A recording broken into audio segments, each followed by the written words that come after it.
Chapter 907. Generally speaking, the Sunset Lair Instance Dungeon's last boss was the only difficult one.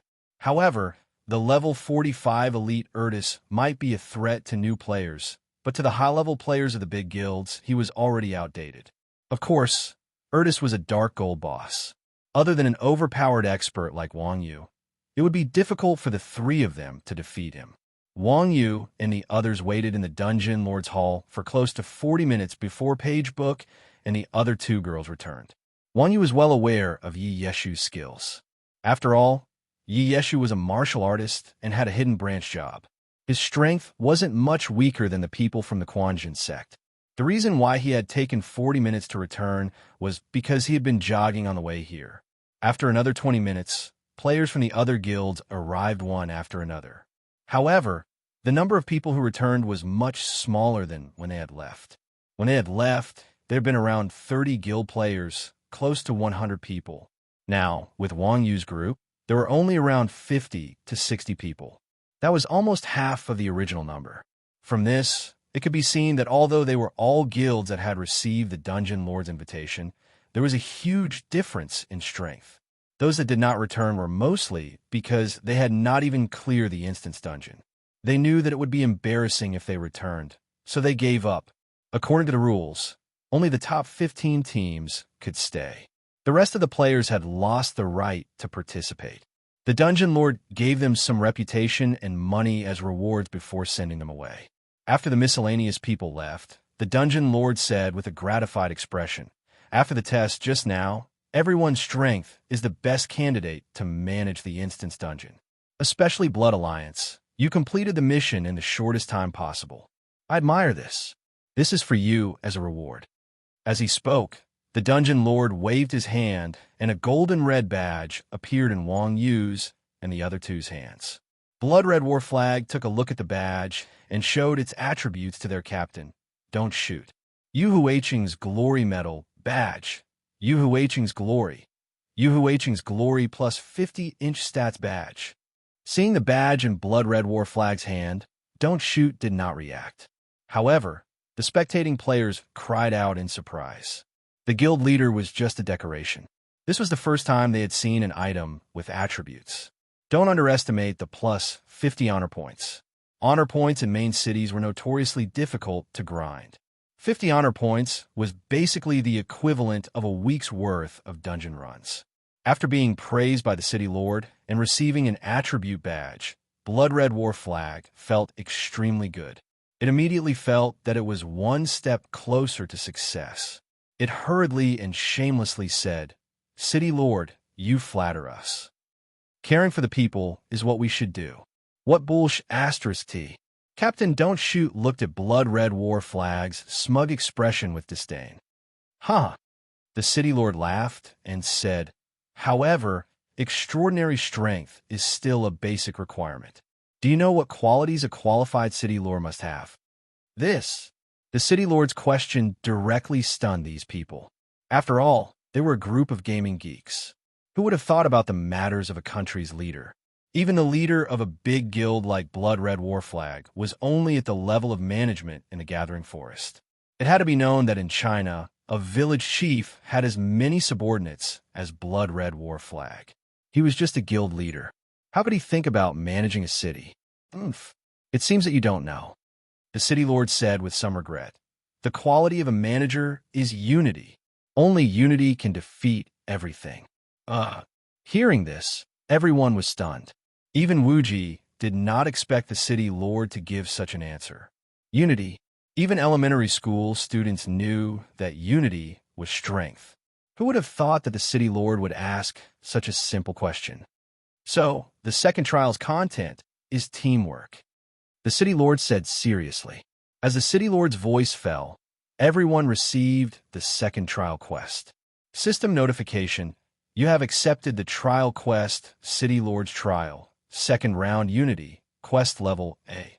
Mission background.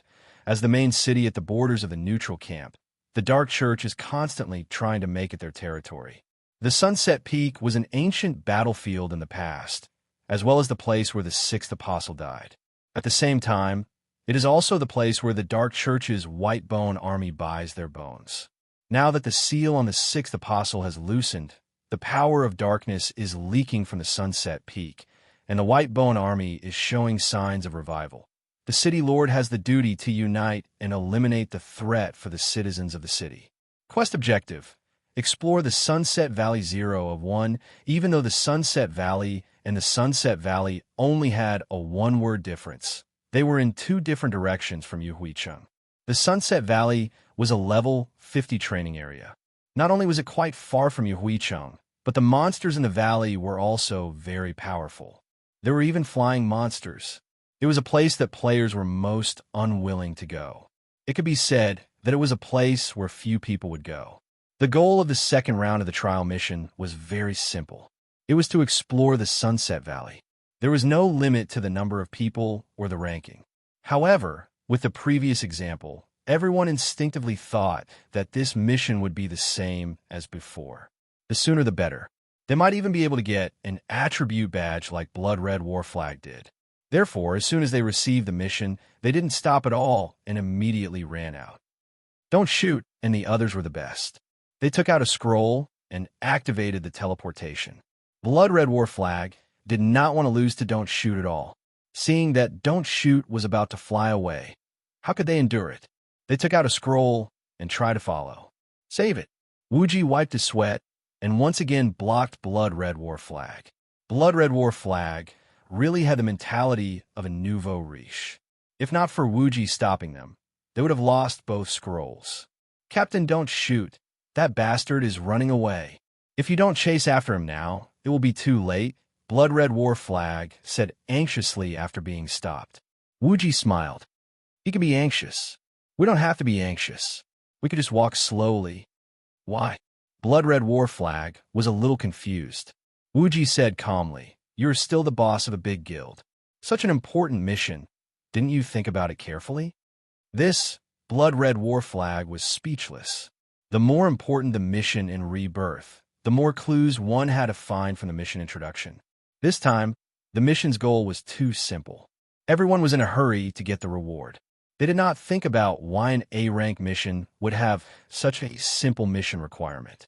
This character introduction, did you see any clues?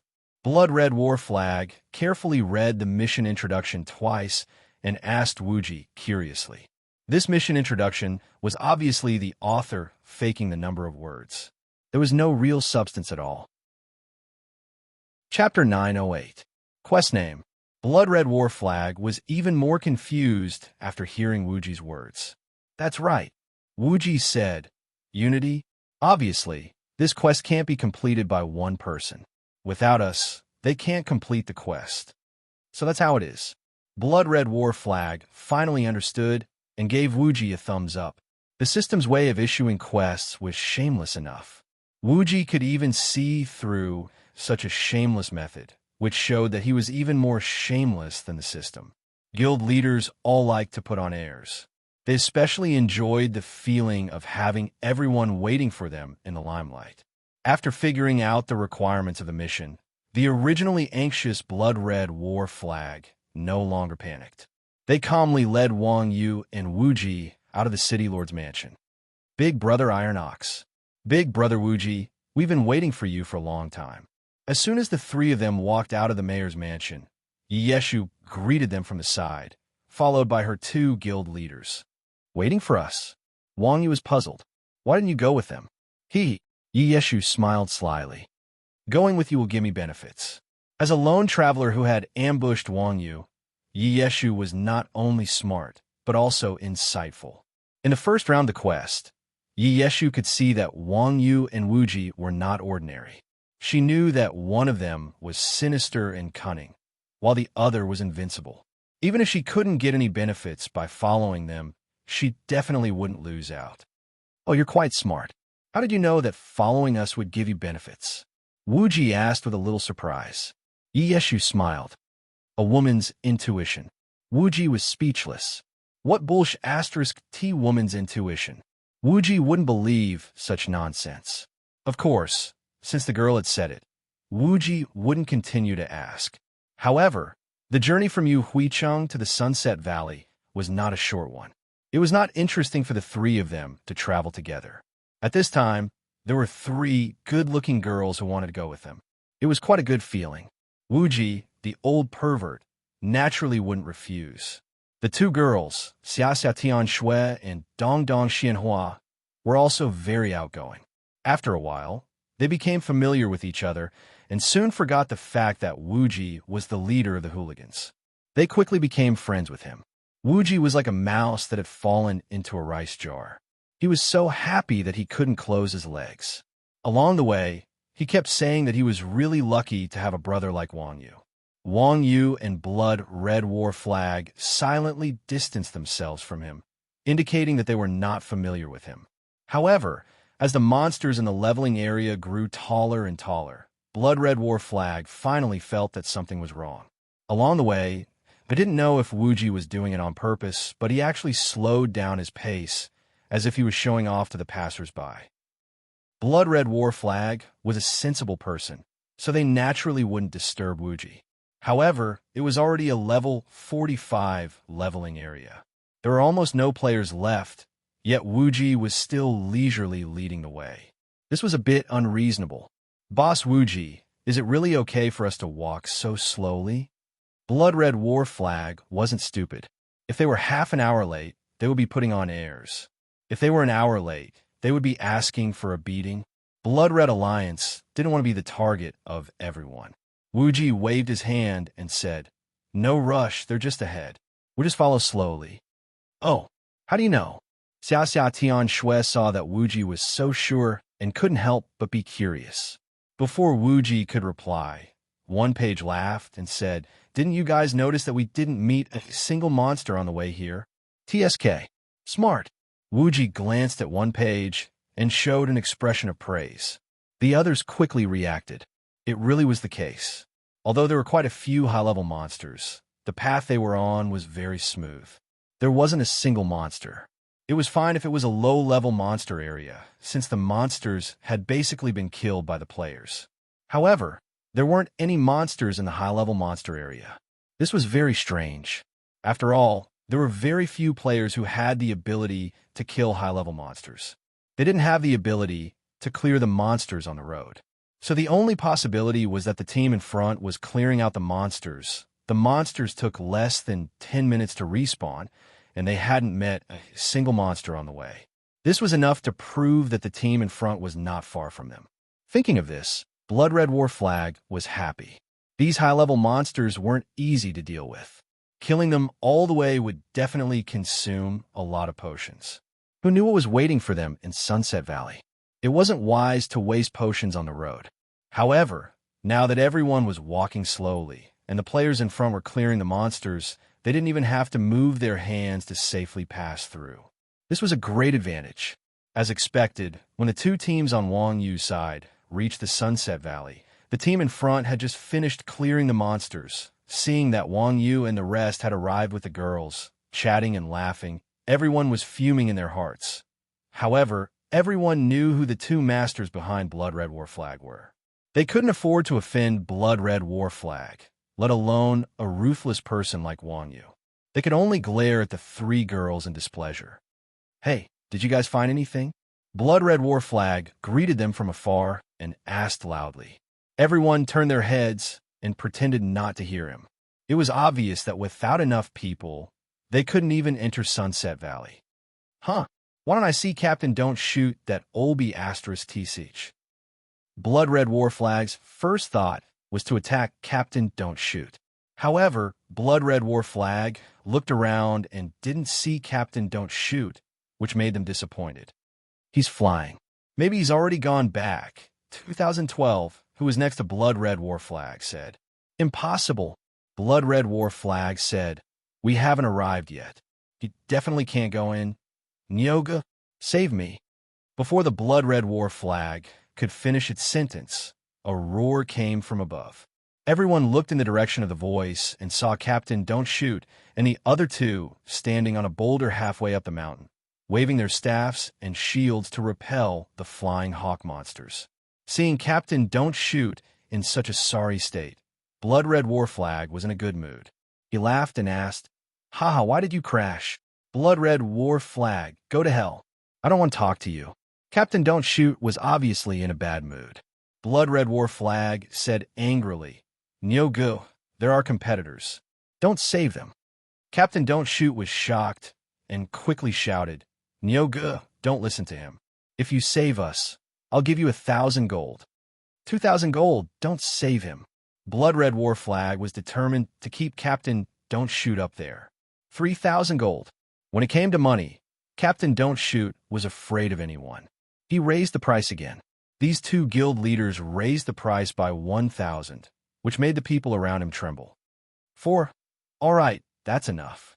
If he can't come down, we can't go in either. If we force him to commit suicide, you'll have to pay for it.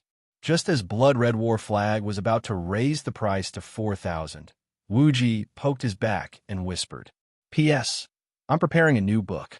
I haven't decided on the character of the main character yet. This book feels a bit sloppy. An honest, kind, and noble cow like me can't handle the wretched and two-faced character." Chapter 909. A Blood-Red War Flag was so focused on scolding Don't Shoot that they forgot about being united. After being reminded by Wuji, they immediately shut their mouths. After all, even if they died, they would only lose 10% of their experience. A few thousand gold coins for 10% experience was definitely not a loss. Wanyu was a person who valued friendship. Although Don't Shoot wasn't a friend, they had fought together before. They could be considered acquaintances. Now that Don't Shoot had asked for help, there was no reason for Wanyu not to help. At this time, Wanyu had already activated Qinggong. With a few leaps, he landed on the platform. Wow, he's flying. The platform was more than 10 meters above the ground.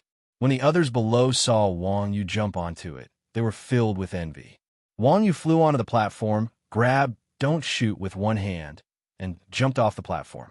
When he was about to land, Wanyu's feet stepped lightly in the air, and he landed steadily. He placed Don't Shoot gently on the ground. This back and forth was extremely elegant, and once again everyone was filled with emotion. After putting Don't Shoot down, Wanyu flew up again and saved Big Bear and the others. Just as Wanyu flew up to save Solid Rock Sword for the third time, Wanyu suddenly discovered a circular magic formation on the platform. The magic formation was engraved with a circle of dim magic runes. "Huh, what's this?" Wanyu asked Solid Rock, puzzled. "I'm not sure." Big Bear studied it for a long time, but he couldn't figure it out. Solid Rock replied honestly. Oh, Wanyu wasn't Wuji. He only maintained a curious attitude towards magic formations and runes. He wasn't too interested in them, so he responded and jumped down with Solid Rock. The 15 teams had finally arrived.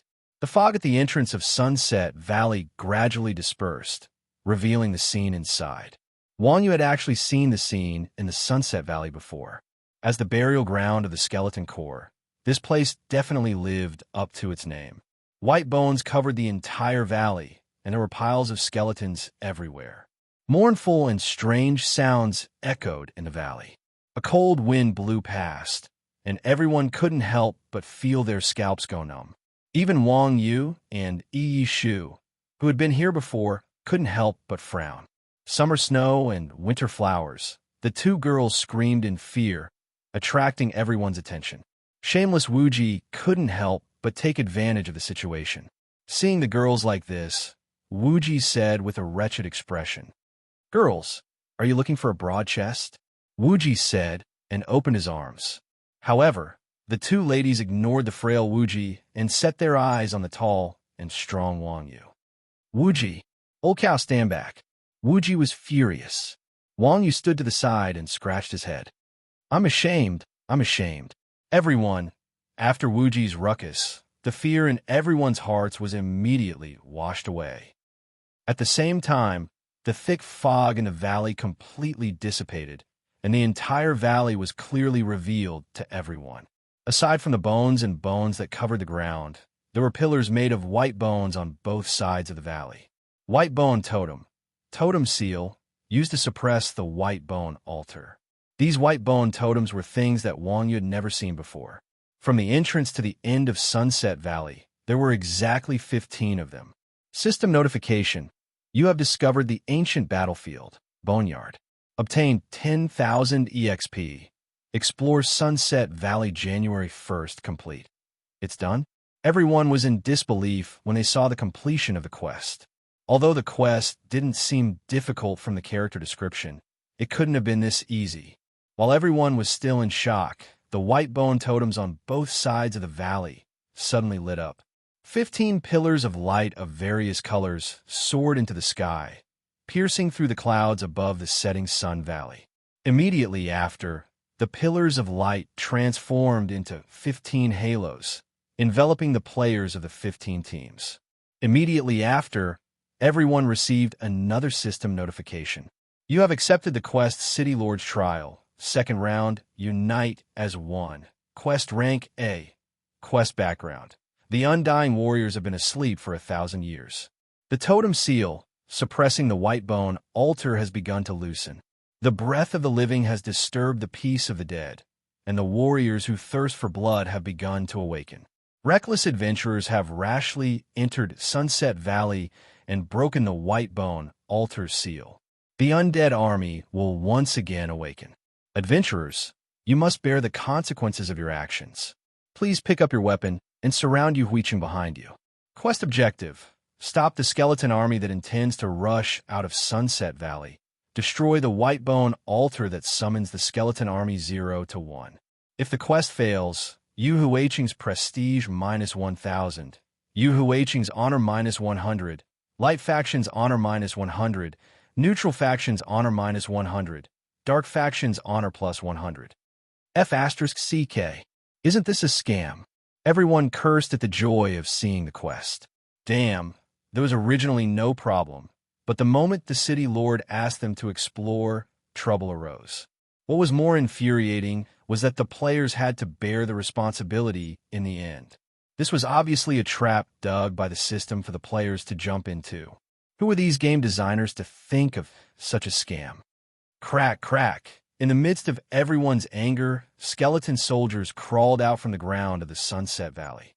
These skeleton soldiers were either carrying rusty machetes or bone clubs. There was also a small number of skeletons that came out from the skeleton squad. They held bone bows in their hands as they stood in the innermost part of the valley. Skeleton Warrior, LV45, HP, 10,000 MP, 5,000 skill. Bloodthirsty/Skeleton Mage, LV45, HP, 5,000 MP, 10,000 skill. Embrace of Hellfire Skeleton Archer, LV45, Elite, HP, 8,000 MP, 8,000 skill. Arrow of Rebirth. The stats of these three types of monsters were trash. They could not be any more fragile in front of the level 45 monsters. However, there were so many of them. In a few seconds, the valley was filled to the brim. It was a shocking sight. Get into formation. Get into formation. When the enemy reached a certain level of strength, people would instinctively unite with each other. Seeing so many monsters crawling out of the valley, everyone could care less about their hatred for each other. They came to an agreement. The 15 teams immediately lined up, with the tanks in front, the damage dealers behind, and the healers at the back. They formed a formation. Sunset Valley was not very large. The 15 teams lined up in a 20-meter wide line, just enough to block the entrance of the valley and keep the skeleton army in the valley. As the number of skeletons in the valley increased, everyone quickly exchanged fire with the skeleton warriors at the front. Chapter 9-10. At the beginning of the game, players did not have any equipment and were unfamiliar with the operating system, so they felt that the game was especially difficult. However, as the players' levels increased, everyone's equipment and skills also improved. As time passed, everyone became more familiar with the game's settings and became more familiar with the controls. So, as long as they were not stupid to a certain extent, killing monsters of the same level was not a problem. The players of the 15 teams were all elites of a major guild, like Yuhuicheng. Whether it was in terms of control or equipment, they were second to none. Dealing with these skeleton monsters was a piece of cake. As soon as the battle began, everyone quickly formed the most solid formation. The attributes of these skeleton soldiers were not very good. Whether it was magic or physical attacks, these elite players were not affected at all. It was no different from scratching an itch. Even if there were many skeleton soldiers, after a round of attacks, the clerics at the back could instantly restore the frontline player's HP back to full.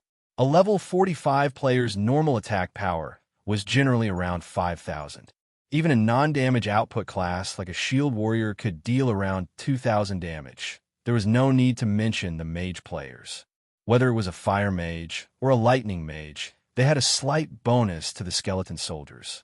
The holy light magic of the clerics, in particular, had a damage bonus of several times. These skeleton soldiers did not have any armor, so their defense was basically zero. The highest HP did not exceed 10,000. When the players used their skills, it was like harvesting wheat, scattering these skeleton soldiers one by one. These skeleton soldiers were level 45 monsters, so their experience was slightly higher than ordinary level 45 monsters. Not only that, but with every skeleton soldier killed, they would receive a kill point. This made the players very excited, because the goal of this quest was to prevent the skeleton core from leaving the Sunset Valley. There was no specific evaluation method like the first stage.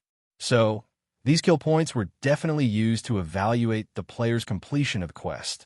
Although the system did not say that the team with the lowest number of points would be eliminated, the team with the highest number of points would definitely not be eliminated. Thinking of this, everyone's hands moved even faster.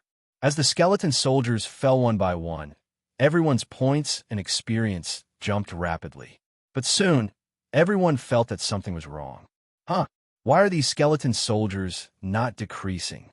It was true that Wang Yu could fight, but he was more interested in challenging strong opponents. These weak monsters were like flies in his eyes. No matter how many times they were killed, it was useless.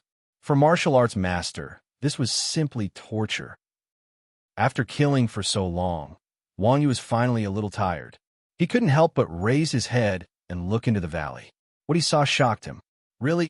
When Wuji heard this, he took out his glasses and put them on the bridge of his nose. He glanced at the valley and was dumbfounded. The valley was completely filled with skeletons, and some of them were even piled up. The vast expanse of whiteness was extremely frightening.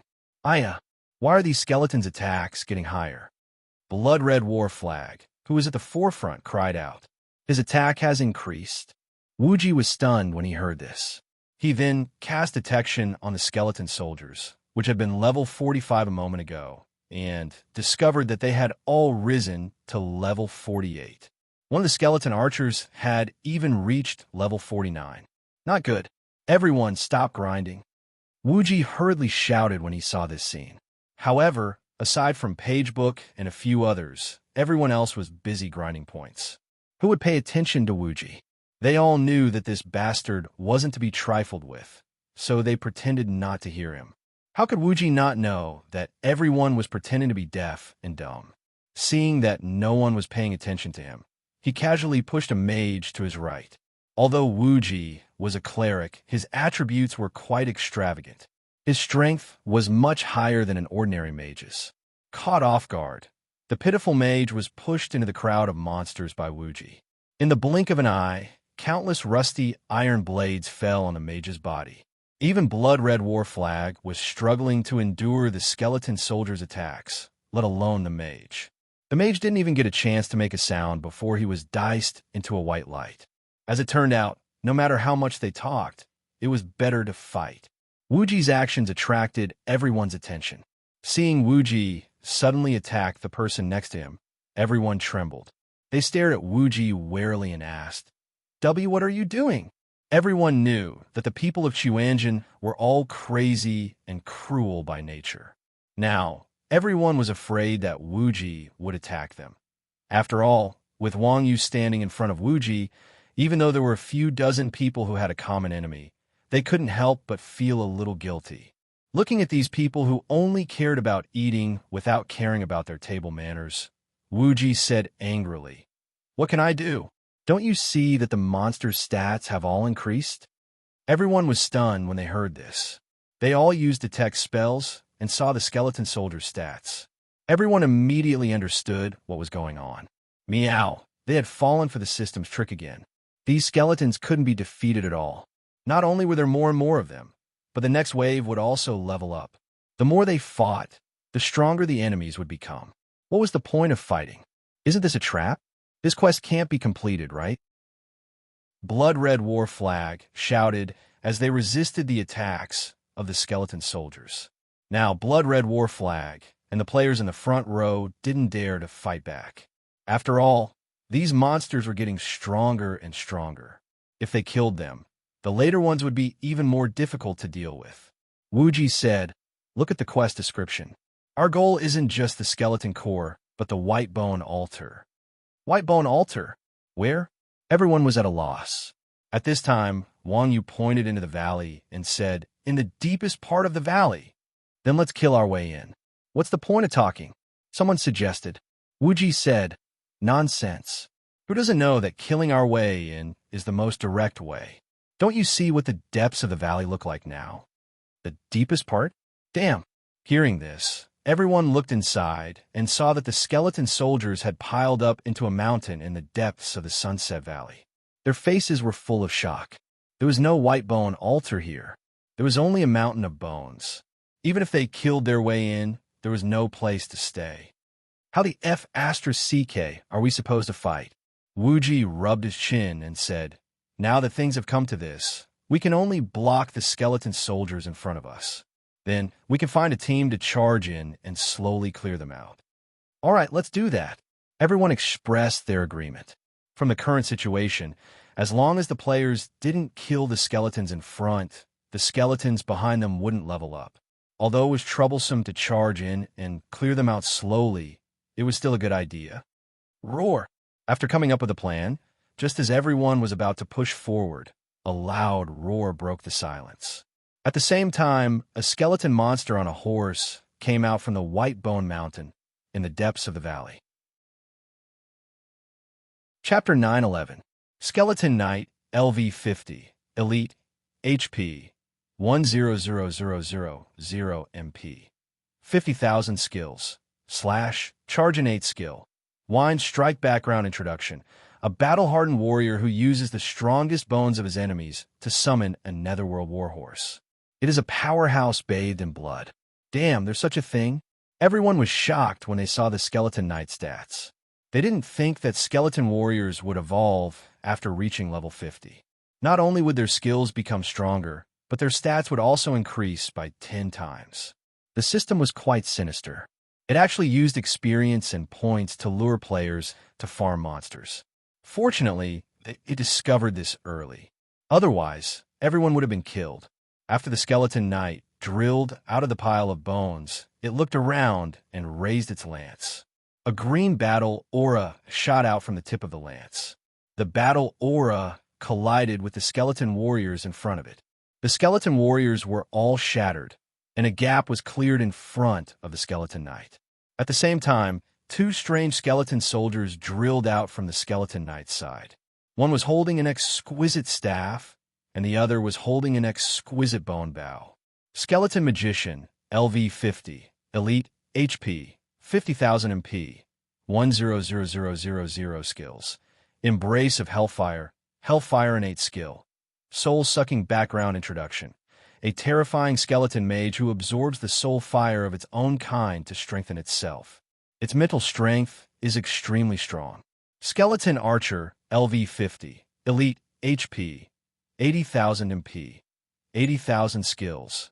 Arrow of Rebirth, Dark Arrow of the Undead innate skill. Perception background introduction. A powerful skeleton archer that has mastered the power of hell. Its outstanding perception can detect any living creature. Although the stats of these three skeletons were 10 times higher than ordinary skeleton soldiers, they were only level 50 elite monsters. Their stats were only SOSO. The players could control how much they lost, so they didn't pay too much attention to them.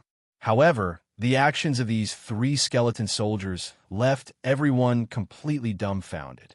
As soon as these three appeared, they immediately attacked the low-level skeletons around them. Under the protection of the skeletal knights and skeletal archers, the skeletal great wizard waved his staff and summoned black flames that engulfed the dozen or so skeletal soldiers around him. When these skeleton soldiers were killed by players, they would only turn into bones and scatter to the ground. After a while, these skeleton soldiers would crawl back up. However, the dozen or so skeleton soldiers killed by the skeletal great wizard did not turn into bones. Instead, they all turned into wisps of dark blue soul flames. Immediately afterwards, the skeleton mage put away his staff, and a dozen wisps of willow. The wisps flew in front of the skeleton mage before being swallowed by it. After killing more than a dozen low-level skeleton soldiers, the cleared space was once again filled with skeletons. But this time, they were high-level skeleton soldiers like skeleton knights. Just like the previous 3 high-level skeletons, these skeleton soldiers began to slaughter their low-level companions after they appeared, and then summon high-level skeletons. The cycle repeated itself, and before long, more than half of the low-level skeleton soldiers in the valley had been slaughtered, replaced by high-level skeleton soldiers. At this moment, everyone completely understood that the undead army setting was actually the law of the jungle. Low-level skeleton soldiers did not know how to kill each other. However, after players farmed them to a certain level, they would evolve. The space in the valley was fixed. In order to summon more high-level companions, these high-level skeleton soldiers would kill the lower-level skeleton soldiers. If this continued, the undead army's monsters' levels would continue to increase. If time dragged on, it was not impossible for all of them to evolve into ultimate undead bone dragons. When that time came, even if all of you Huicheng's players came, it would be useless, not to mention only a few dozen players. Damn, this quest is 2F***ed up. I'm going to complain. Seeing the scene in the valley, someone finally could not take it anymore and shouted, wanting to retreat. At this time, the most terrifying thing was the army's morale. Hearing this, the others also thought of retreating. Seeing that the players were about to collapse, Wuji shouted, "Don't panic. There is no such thing as an unsolvable quest. Everyone has to rely on their brains. Do you think we have a chance of winning now?" At this time, no one was afraid of offending them. At this time, no one was afraid of offending Wuji. "You have no chance of winning like this." Wuji frowned and said, "Frontline and healers, hold the monsters. Damage dealers, go look around and see if there are any special mechanisms here." Special mechanisms weren't rare in Rebirth. In such an unsolvable situation, there would always be a breakthrough. It was just that the breakthrough was very hidden. It is useless to search. We are dead. At this time, some people had already lost their will to fight. Wuji was not used to such people. He squinted his eyes and said coldly, "Listen to my commands now. Whoever dares to not go will be declaring war against Xuanzhen and Blood Alliance. Think about the consequences." When everyone heard this, they all revealed expressions of fear. The players who wanted to say something quickly shut their mouths. What a joke. Blood Alliance and Xuanzhen. Who in Yu Huicheng could afford to offend these 2 guilds? If he declared war on these 2 guilds at the same time, he might as well stop playing the game. Seeing that no one dared to object, Wuji looked at the undead army pouncing over. As he healed Blood-Red War Flag, he shouted at the group of people who were scared out of their wits, "What are you waiting for? Go!" When everyone heard this, they hurriedly scattered in search of a breakthrough point. However, the entrance of the valley was only so big. Everyone flipped over the rocks and didn't find anything strange. That's impossible. Could it be above the valley? Seeing that no one was able to find anything, Wuji frowned and muttered, "Above." When Wang Yu heard this, he looked up. At this time, Wang Yu saw the small platform where the 3 people were trapped. The small platform was 10 meters away from the left side of the mountain. It looked like a protruding rock and wasn't obvious at all. However, when he was on it, Wang Yu found a magic formation. Could it be there? Wang Yu pointed at the platform and said to Wuji, "When I went up just now, I saw magic runes on it." Magic runes? Wuji's eyes lit up when he heard this. "I'll go up and take a look." As he said this, Wuji waved his staff and used the flight spell to rise into the air. He leisurely flew up to the stone platform on the mountain wall. Just as Wang Yu had said, there was a magic array on the platform. The magic array was engraved with magic runes. These magic runes looked very familiar, but they were dim and lifeless. Clearly, they no longer contained any mana. Things like magic formations without magic power were like trash. It was obvious that this thing was useless. As Wuji caressed the runes with his hand, he thought to himself, why would the system create a useless magic array here for no reason? Could it be that this thing can be recharged? How do I recharge it? Huh? As he was thinking, Wuji suddenly froze. He touched the runes beside the magic formation and counted them one by one. Chapter 9:12.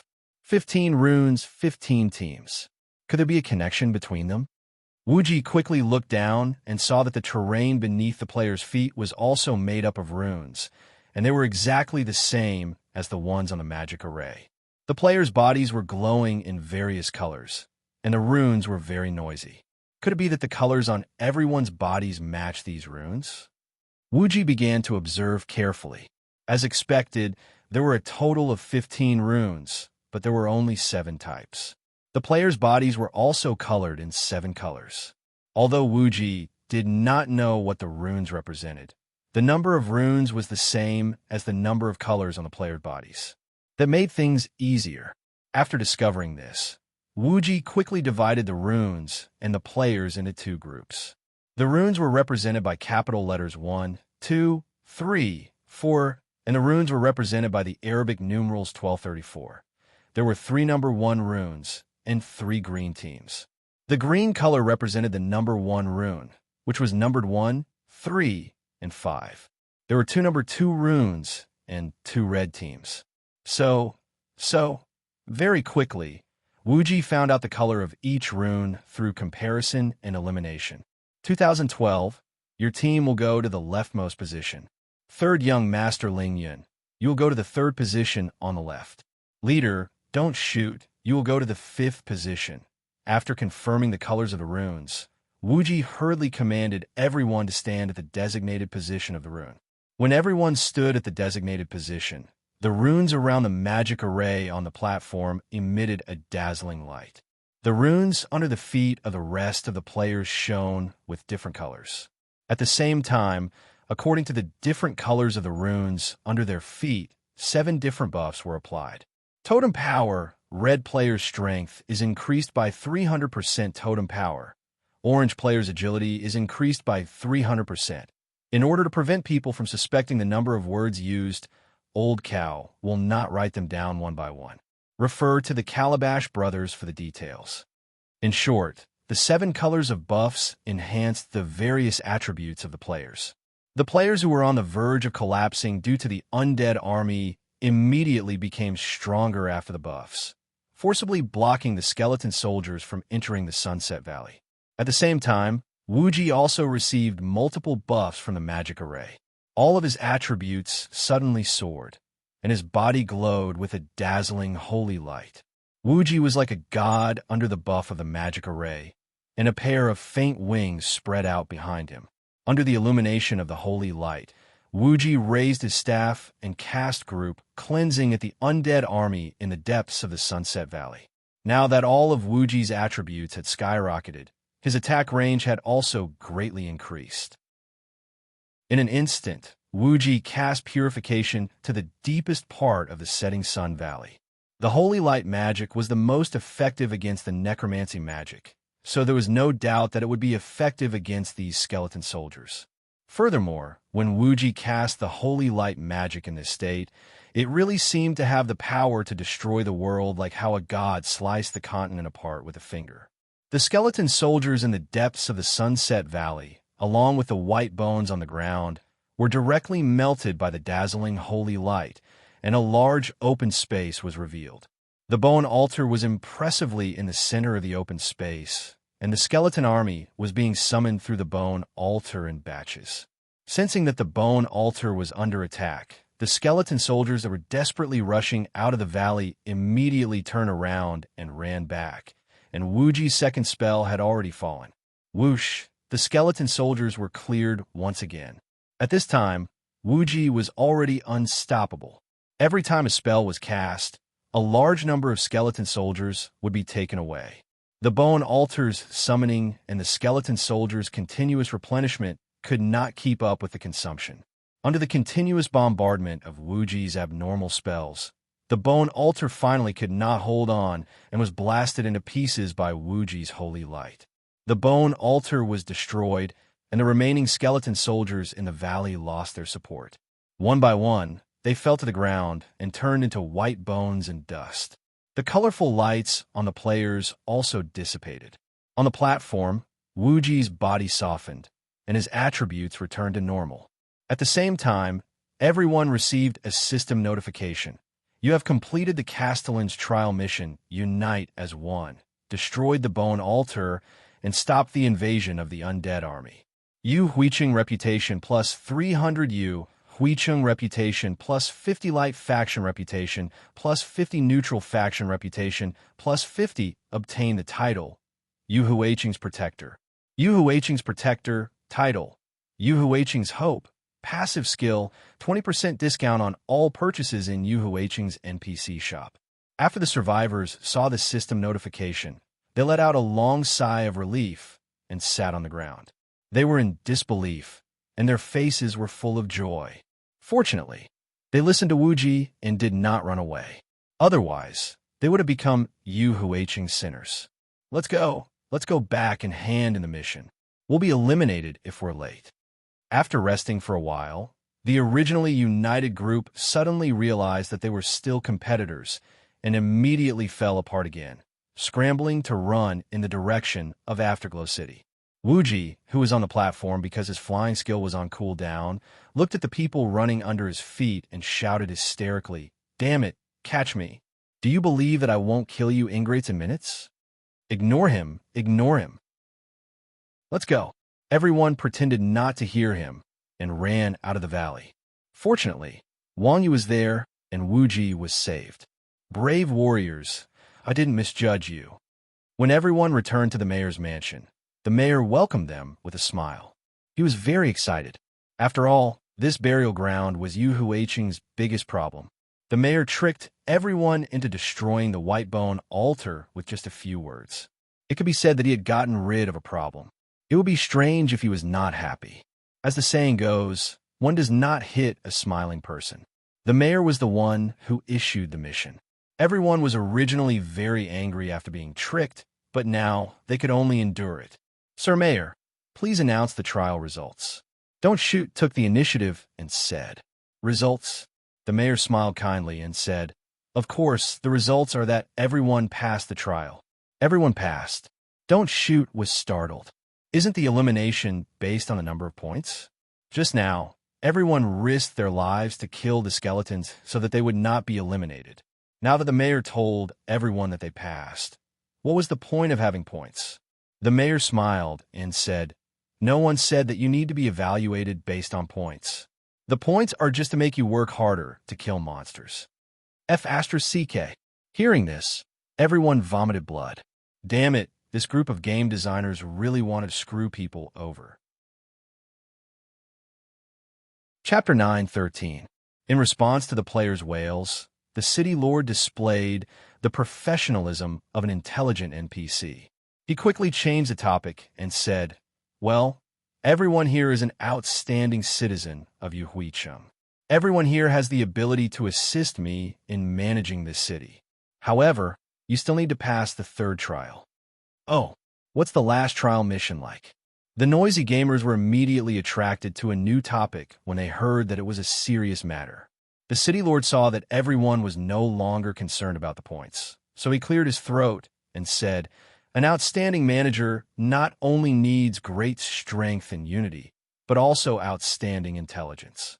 Therefore, the last trial is to test everyone's scouting ability. System notification.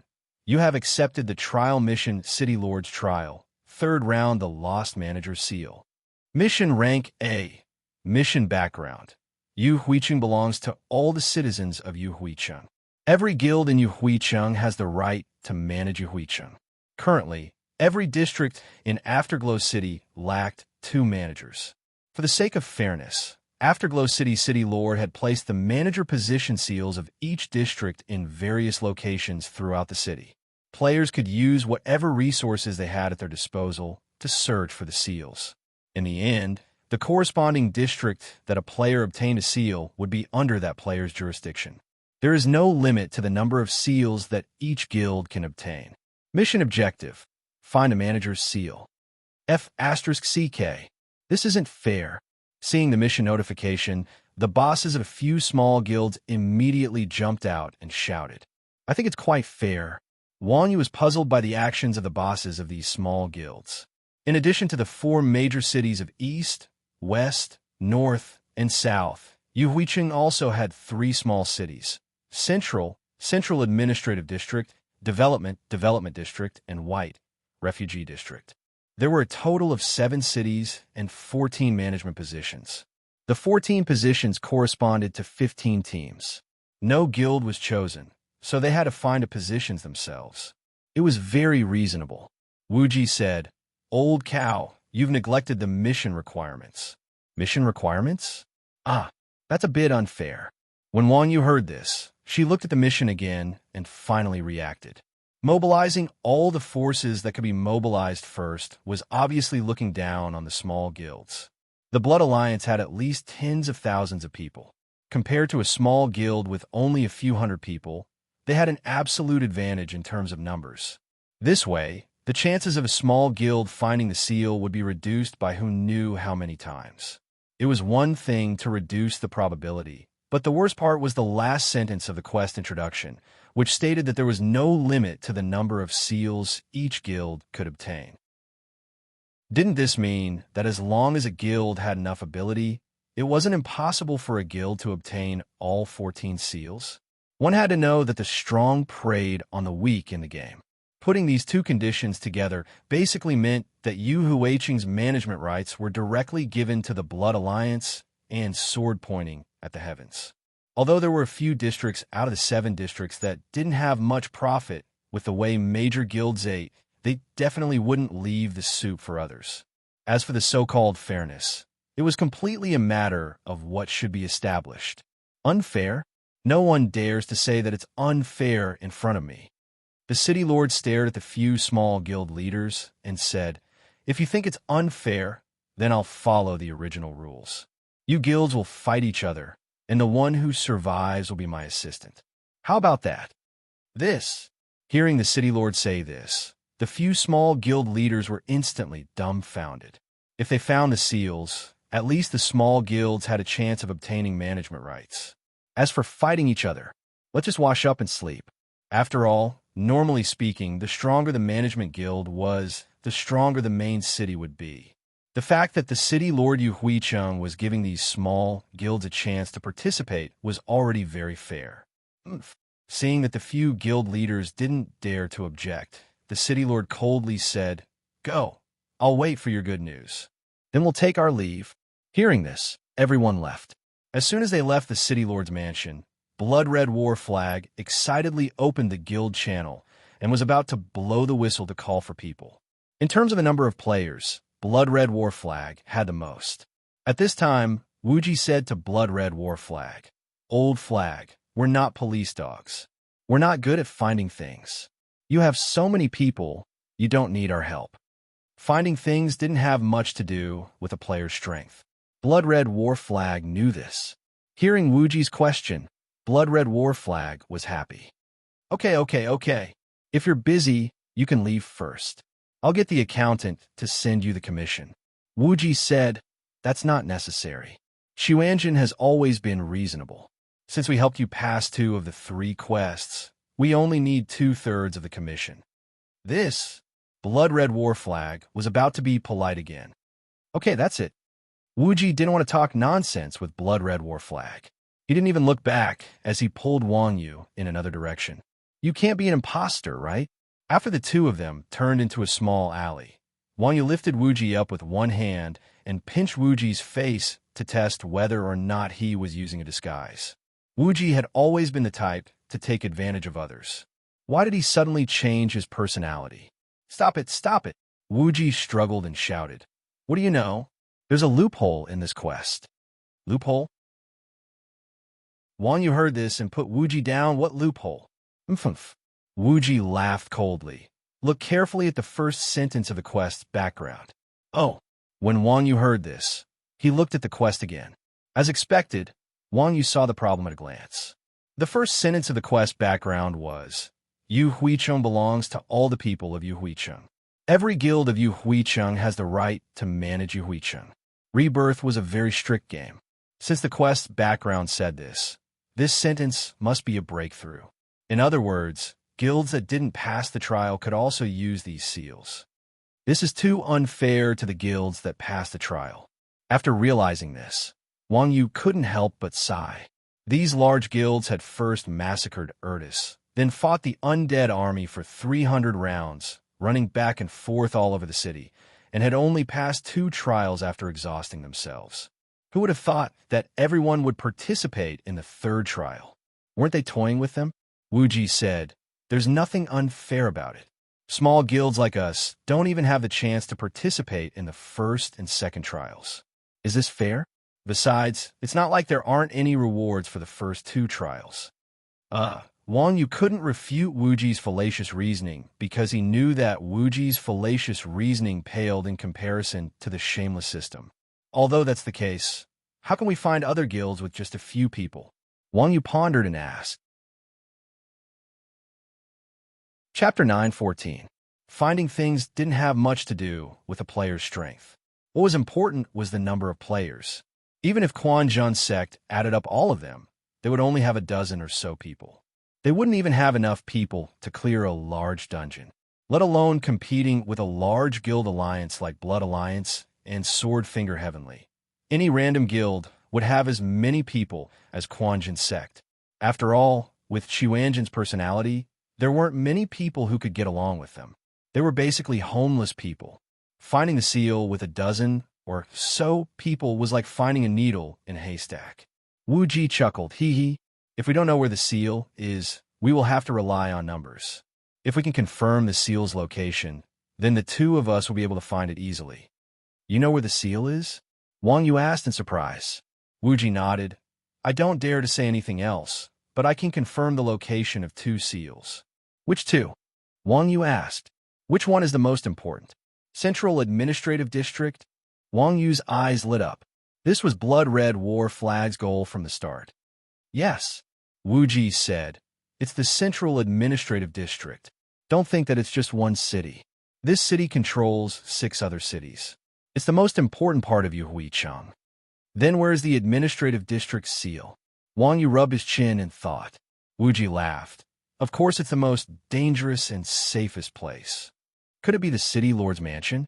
Hearing Wuji say this, Wang Yu immediately reacted.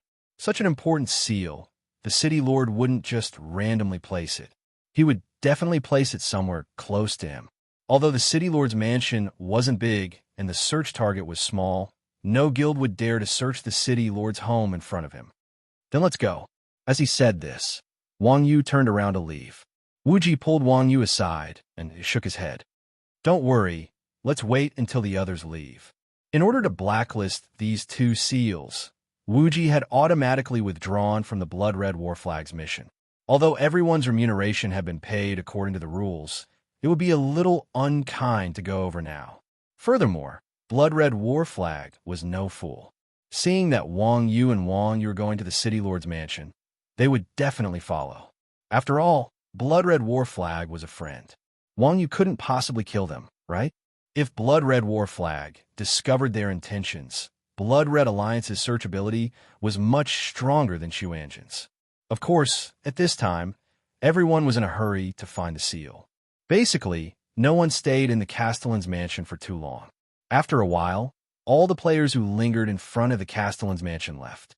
At this time, Wang Yu and Wuji quietly walked out of the alley and headed for the Castellan's mansion. However, at this time, 3 familiar figures came out from the other side and tiptoed into the Castellan's mansion. It's Yi Yeshu and the others. Seeing the 3 figures, Wang Yu said in surprise, How did they find out?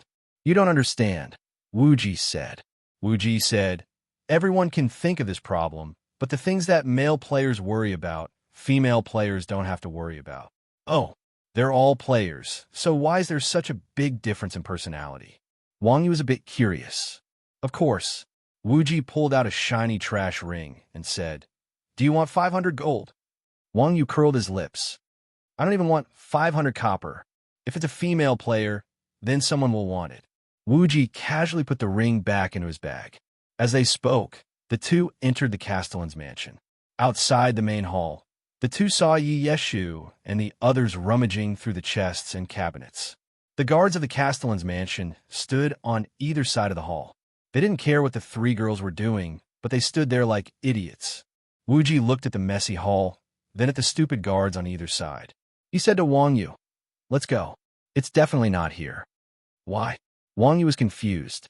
The Castellan had just said that the seal was in the Castellan's mansion. Why did he change his mind so quickly?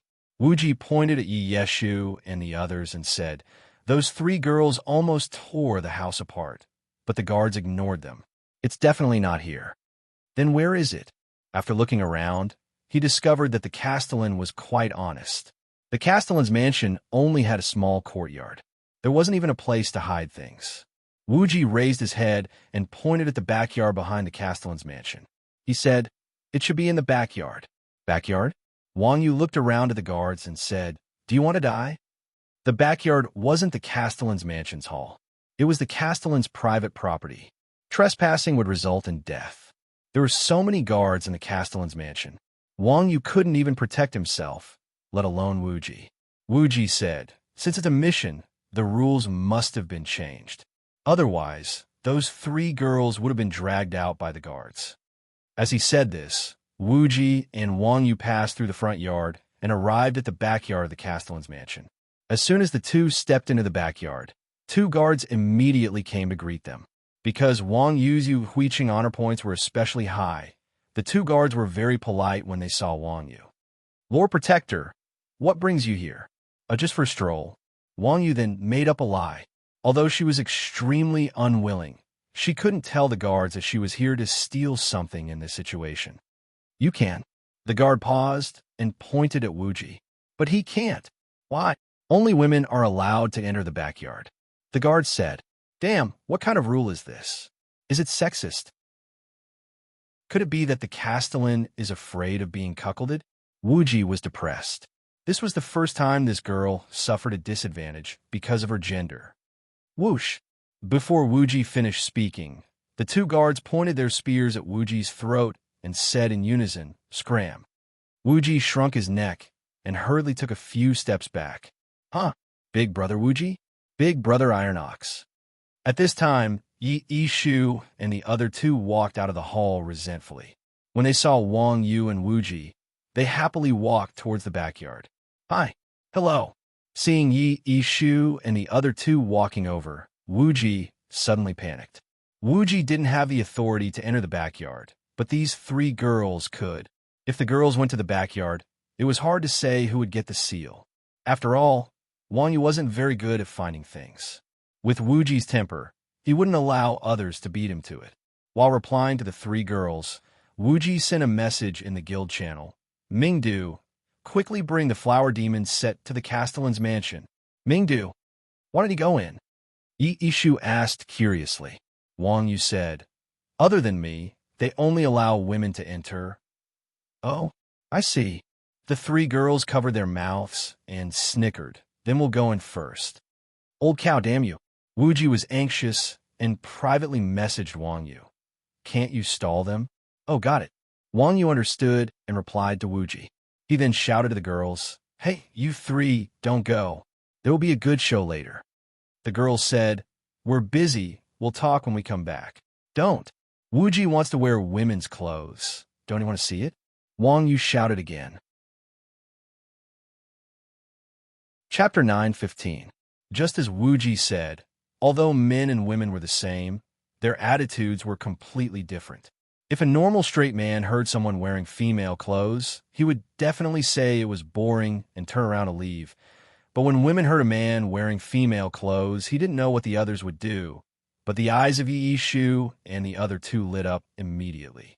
They turned around resolutely, and their eyes made Wang Yu, who was a fearless martial artist, shudder.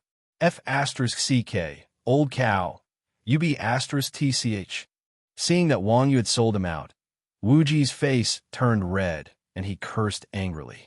Wang Yu spread his hands and said, "If I didn't say that, I wouldn't be able to keep them. Women's priorities are different from men's, you know." F asterisk CK. You really know how to apply what you've learned. Of course, this is why I'm a martial arts genius, Wang Yu said shamelessly. F asterisk CKU. Wu Ji gave Wang Yu the middle finger.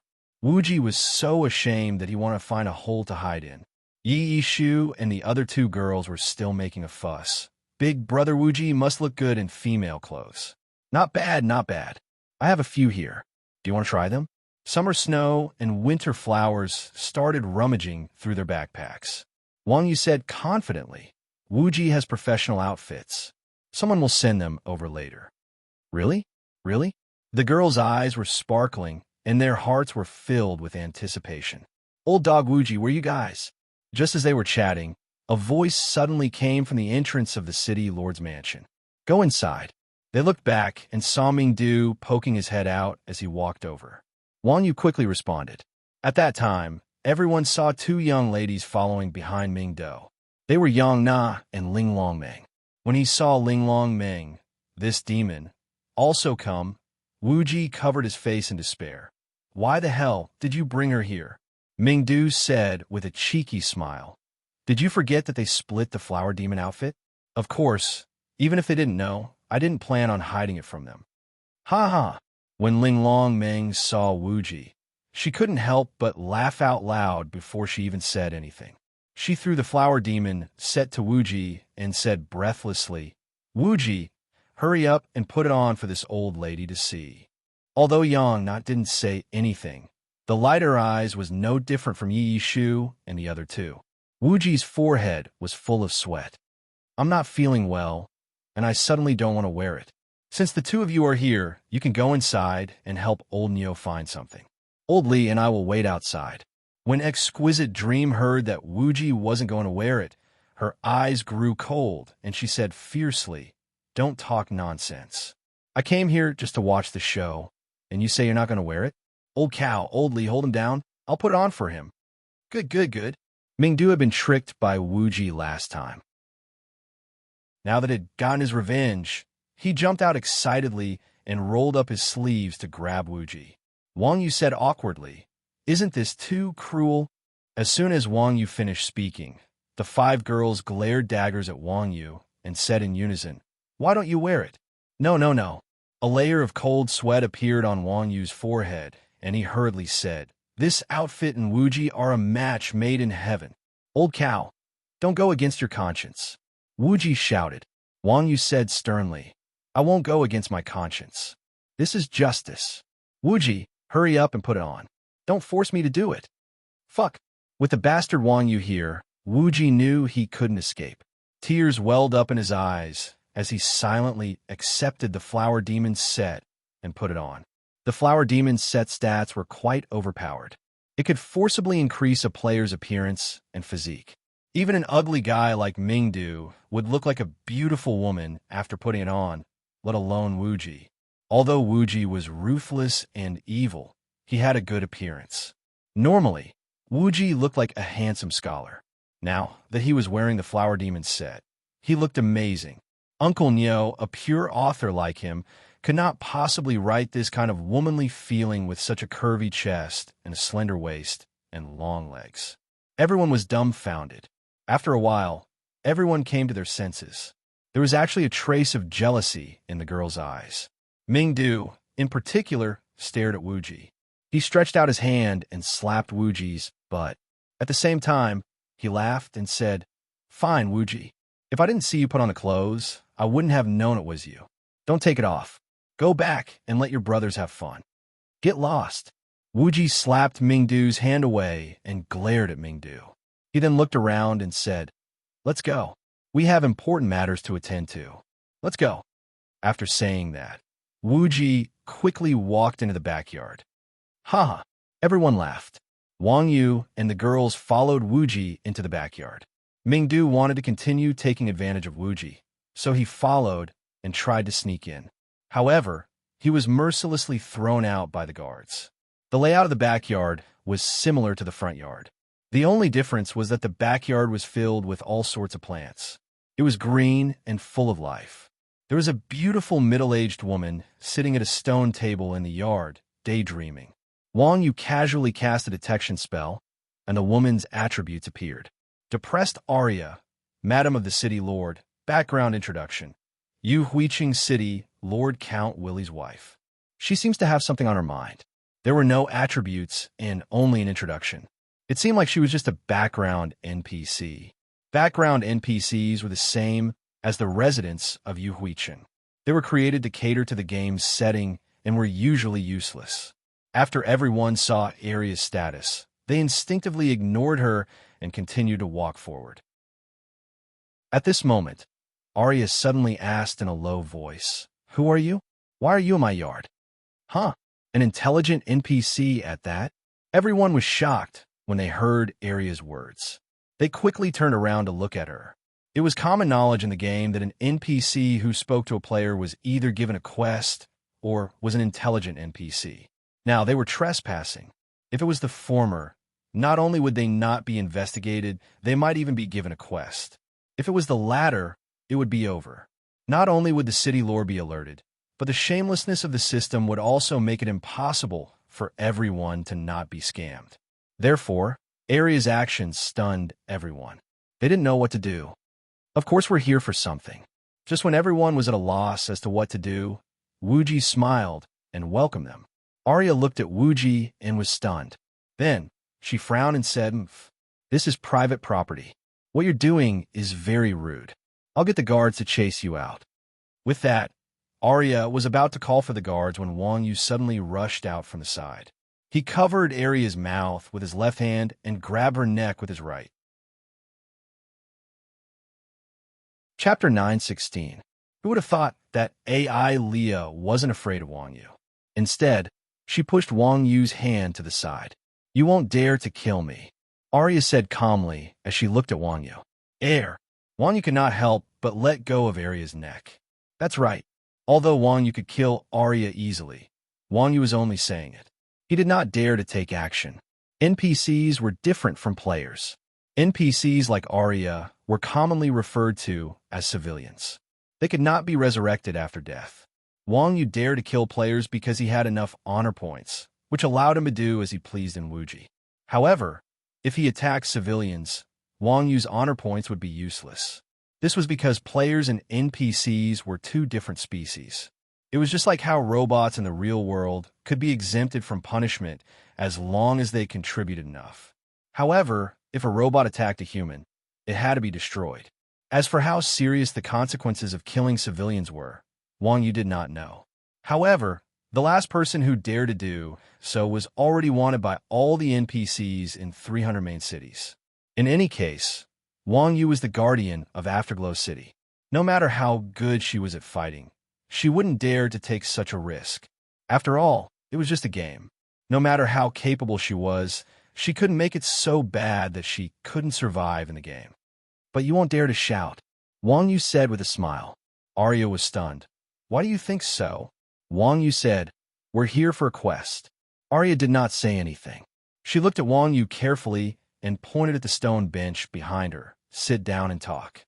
Seeing that Arya really did not dare to shout, the girls were all stunned. Even Wang Yu was surprised. He privately messaged Wuji. "Damn, how do you know she won't shout?" Wuji was the one who asked Wang Yu to say that. Wuji said, "Because she didn't dare to make a sound when we came in. She must be hiding something. You should stall her first." "All right." Wang Yu closed the chat and sat on the stone bench. Arya looked at Wang Yu expectantly and asked, "Are you a divine blacksmith?" "Not bad." Wang Yu nodded. Wang Yu did indeed have the title of divine blacksmith.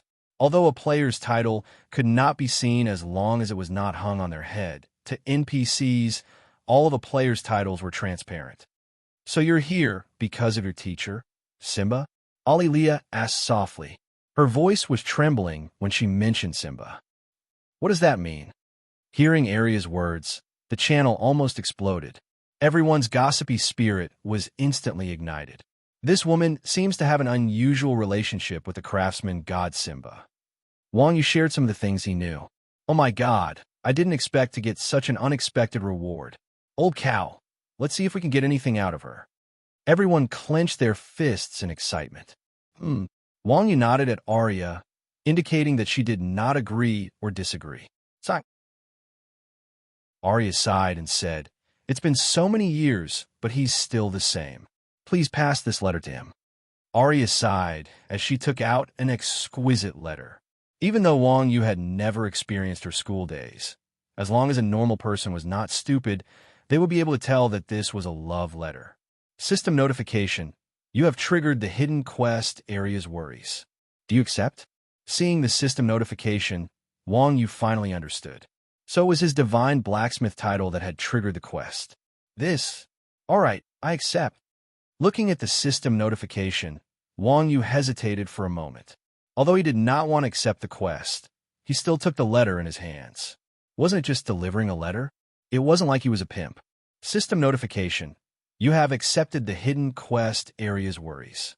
Deliver Arya's letter to the old blacksmith Simba of the blacksmith shop.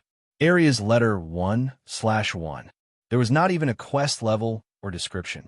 It seemed like it was really a simple letter delivery quest. However, just as Wang Yu received the letter, the mayor suddenly walked out of his room. Arya, who are you talking to? The mayor looked at the group of people standing in the courtyard and asked cautiously. There aren't many people here. These people are here to apply for the position of a maid, Arya said as she gave Wang Yu a look. Wang Yu quickly stuffed the letter into his bag. Maid? The mayor walked over suspiciously. His gaze swept across Wang Yu, and his expression changed. He asked sternly, It's you? Why are you here? With regards to the city lord's attitude, Wang Yu was also quite curious. One must know that when the city lord saw Wang Yu, he would always call him a warrior and would be extremely polite. Why was he acting like this now? Could it be that he already knew that he had been cuckolded? It's me. I'm just looking around, Wang Yu said with sweat dripping down his forehead. It was not easy to force an honest person to lie. The mayor snorted coldly. There's nothing to look around here. Hurry up and leave. After saying that, the mayor turned his gaze to the girls beside him. Maid? The mayor looked at the girls and pointed at Wuji. I think she's not bad. Stay. Wuji coughed up a mouthful of blood. Why do you want me to stay? You're the prettiest. The mayor's answer was simple and domineering. He did not care about Arya's feelings at all. After saying that, the mayor turned around and returned to his room. Looking at the mayor's domineering figure, the girls felt bitter in their hearts. They did not expect that their appearance would be surpassed by a man. Wuji felt even more bitter in her heart. She was taken in by a man for no reason. What was going on? Wang Yu patted Wuji's shoulder and comforted Wuji. Don't be afraid. This is a chance to get close to the mayor. You can't let it go. Wuji's face was full of tears. You know you can't lose a chicken. Why don't you go? I'm not as good looking as you. Wang Yu laughed. Keep your roots, Wuji. Exquisite dream. And the others also clenched their fists to encourage Wuji. You bunch of trash. Wuji fiercely pointed his middle finger at everyone. Then he reached out to Wang Yu and said, Give me the letter. What do you want a letter for? Wang Yu mumbled as he took out the letter and gave it to Wuji. Wuji took the letter and walked in front of Arya. Tell me where the mayor's seal is, or I'll give it to him. You. Wuji's sudden betrayal shocked Arya.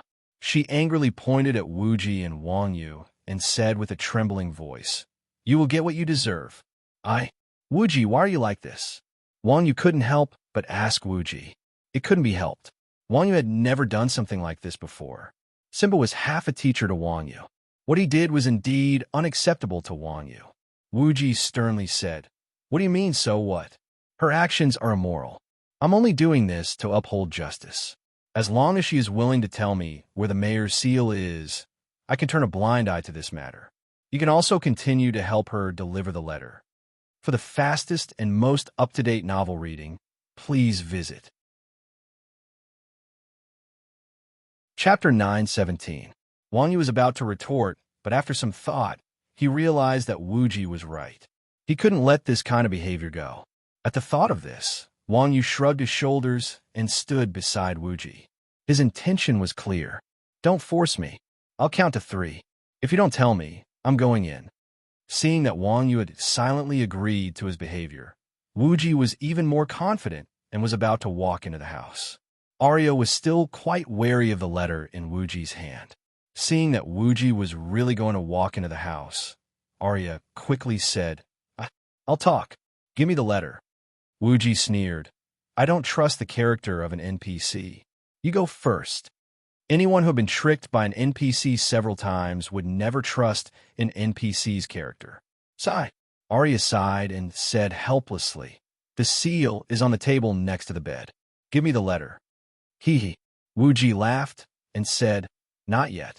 Arya was shocked and angry when she heard this. You dare lie to me? Wuji retorted. Who knows what kind of seal you're talking about? Who knows how many secrets there are on the table? Let's talk about it after I get the seal. It wasn't the first time that the system liked to play word games. It might be able to trick other people, but it was obviously not enough to trick an expert like Wuji. You. Fine, Arya said helplessly. The manager's seal is in the locked drawer in the middle of the table.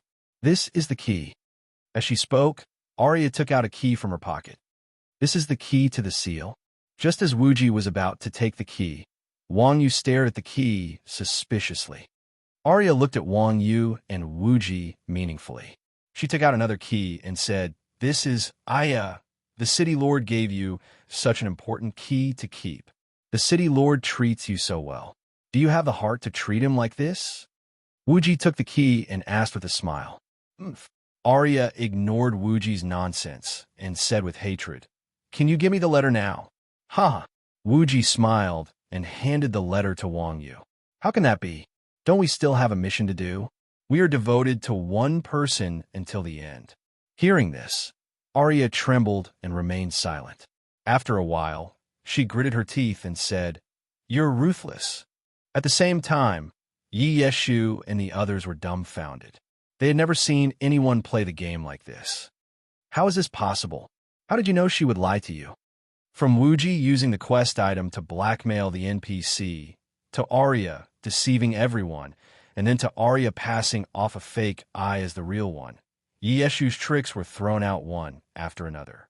It was hard to defend against. Even so, Wang Yu and Wuji saw through it in the end. How fast did one have to have such a reaction time? Wang Yu said meaningfully, This is life experience. What should we do now? Yi Yeshu asked Wuji. Everyone was exposed, and the city lord had asked them to leave. If they enter the house now, they would definitely be attacked by the city lord. Entering the house now was suicide. Wuji weighed the key in his hand and said, Old cow, you keep Arya in check. I'll go look for her. The others wait for me outside. Everyone was shocked. Wuji, are you going to sell your body? F***ck off. Wuji said angrily. I'm a maid in the city lord's mansion. I'm different from you scum. The prime minister's servant was a 7th rank official. Wuji was acting all high and mighty as a maid. Wuji said as he slipped into the house.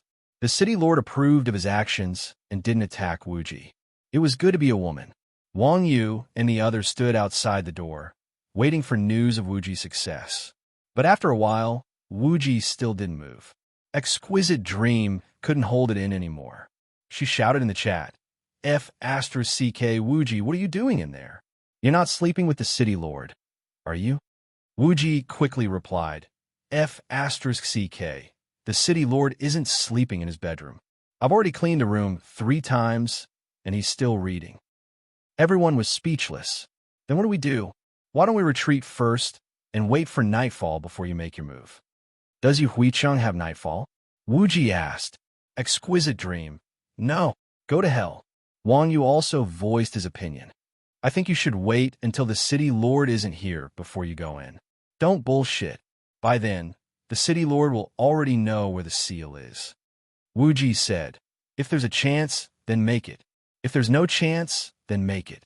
Hurry up and think of a way to lure the city lord out. Lure the city lord out.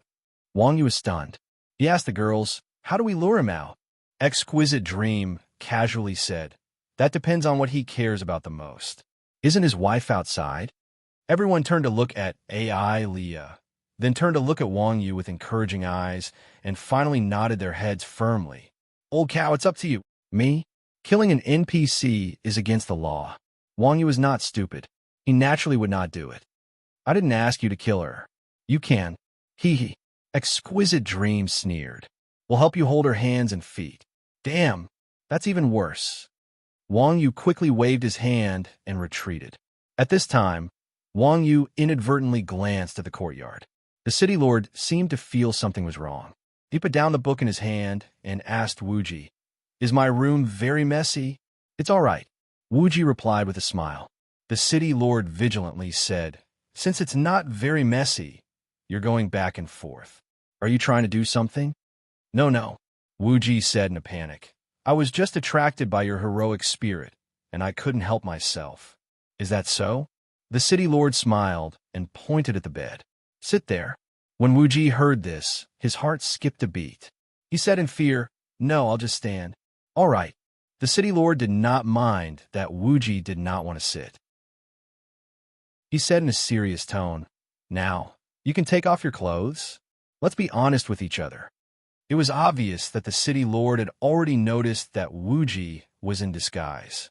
However, he did not know who was in disguise. Be honest. However, Wuji's thoughts were clearly led astray by the girls outside.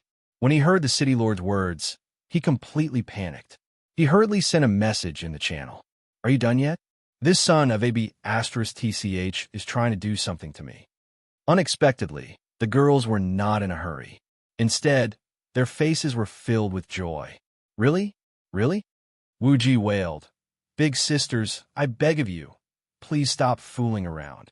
Just as Wuji was begging for mercy, a shout came from outside the room. "Oh no, there's a fire." Chapter 918. As the saying went, kill and set fire. Although Wang Yu was talented in martial arts and could easily kill people, he was still a little rusty when it came to setting fires. He chopped down a few branches in the yard with his knife and had Yi Yeshu set them on fire.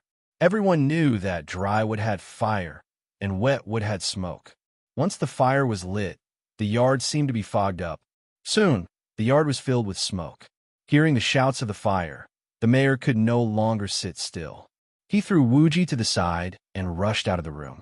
Seeing that the mayor had left, Wuji took out his key and opened the drawer that Alia had mentioned. Just as Alia had said, there was only a stone box in the drawer. To prevent the mayor from suddenly attacking, Wuji didn't even look at it. He stuffed the box into his bag and snuck out of the house. Wang Yu didn't set the fire very well, but the smoke hit the target by a fluke. At this time, the yard was completely dark. Wuji could only hear the commotion in the yard. The mayor was shouting, "What's going on? What's going on? Put out the fire." Unfortunately, the guards at the door were too stupid. They didn't know how to do anything other than kill people. Plus, the smoke was so thick that they couldn't see anything. No matter how much the mayor shouted, it was useless. Alia shouted, "Willie, go back into the house. Someone is trying to steal your seal." "Damn, this woman." Wuji was shocked. He was glad that he didn't waste time in the room. Otherwise, the consequences would be unimaginable. Then, Wuji took out his staff and cast the fly spell. Under the cover of the smoke, he flew out of the yard. "Guards, hold everyone back. Don't let a single one of them escape." At the same time, the mayor ordered the guards to lock down the mayor's house. When Wang Yu and the others heard that Wuji had escaped, they wanted to run as well. But when they heard the mayor's order, they immediately stopped. There were so many guards outside. Even Wang Yu wasn't confident that he could escape. "Climb the wall." Seeing that he couldn't escape from the front door, Wang Yu ran to the foot of the wall and activated his Qinggong. Just as he was about to jump out, a system notification popped up that left everyone dumbfounded. System notification: Yu Huicheng has lost the City Lord's seal.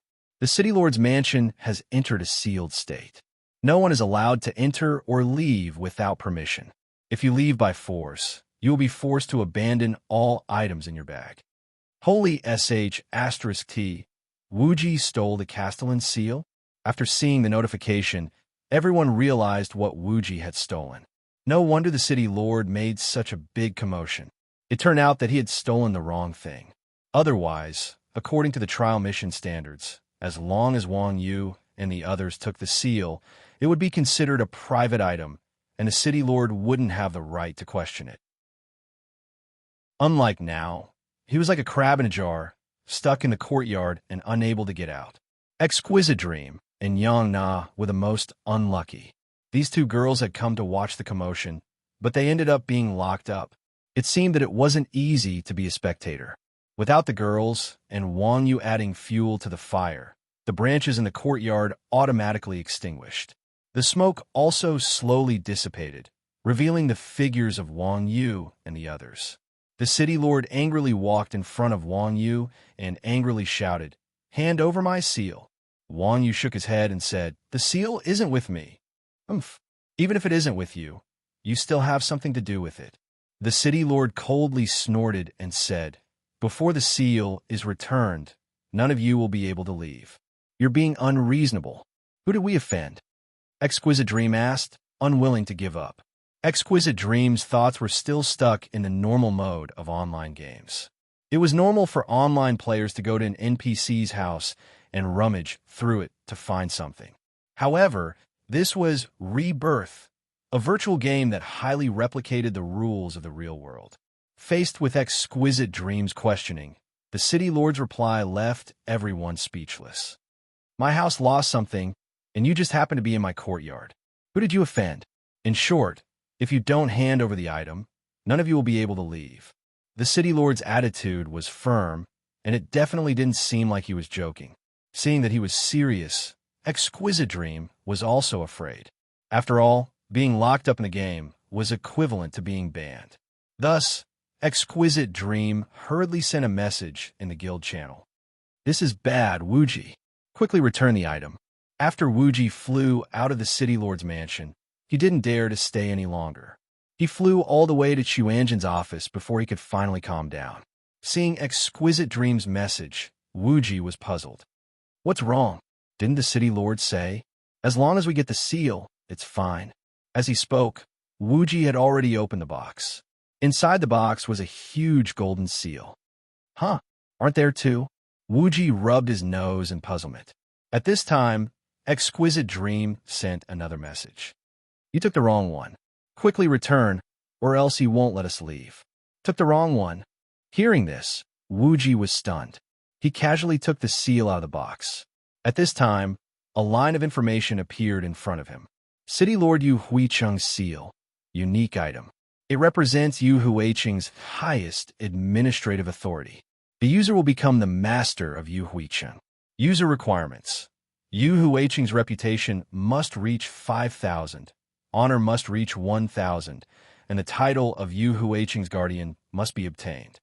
Damn! Seeing the attributes of the seal, even Wuji, who had always been calm and collected, was shocked. His palms were covered in sweat as he gripped the seal. Wuji wasn't sure who could fulfill the first two requirements, but the last requirement was clearly met by Wang Yu. Reputation and honor were things that could be farmed. If Wang Yu could use it, he would obtain a main city. What bullsh asterisk T City Lord seal? Even the authority of the Central Administrative District would be nothing in front of this seal. Confucius once said, "Don't even think about getting Chuanjin's things to spit out," especially since such a precious item had fallen into Wuji's hands. It was even more impossible for Wuji to return it. Wuji said excitedly, "Return it? Do you know what's in the box? It's the City Lord's seal. With this thing, the old cow will own all of Yu Huicheng." At the same time, Wuji added a picture of the seal's attributes. Looking at the seal's attributes and user requirements, Wang Yu's eyeballs almost popped out. At this time, Wang Yu's reputation in Yu Huicheng was close to 10,000, and his honor was just over 1,000. In addition to his status as Yu Huicheng's guardian, this thing was simply tailor-made for him. But what gave Wang Yu a headache was that if Wuji didn't return the seal, they wouldn't be able to get out. If they exchanged it back, who knew when they would be able to get their hands on this thing again? Then what do we do? Hee. Wuji rolled his eyes and laughed. "You can commit suicide and come out after you die. Good idea." Chapter 919.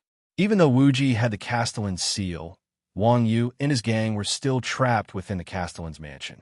At the same time, Yu Huiqing's other guilds also joined in the search for seals. Yu Huiqing's offline forums were filled with posts offering rewards for finding seals. The huge rewards tempted all the players. All of a sudden, Yu Huiqing's accounts, experts, and newbies all joined in to try their luck. After all, even if seals were useless to an individual, selling them for money would be enough for one to live a luxurious life for a long time. With such a big guild doing this, Yu Huiqing's NPC citizens were in trouble. Yu Huiqing's hundreds of thousands of players were like locusts, leaving nothing behind. It was true that the players didn't dare to harm the NPC citizens. These NPC citizens were all powerless and helpless against these fierce players. They could only watch as their homes were wiped out by the players. Yu Huiqing was only a little old. With hundreds of thousands of players searching at the same time, the efficiency was quite high. Not long after, the first seal was found in the smallest refugee district, the house of the leader of the refugees. A few seconds later, they found the second refugee district management seal at the same place. The house of the leader of the refugee district wasn't like the Castellan's mansion. Not only was there no guards, but the leader of the refugee district was also the leader of the slums. His strength was very average. The players snatched the seal and ran. The leader of the refugee district chased after them for a few steps before giving up. Even though the refugee area was poor, rotten, and did not have much to gain from it, it was still his own authority. The various large guilds bid for these two seals with all sorts of prices.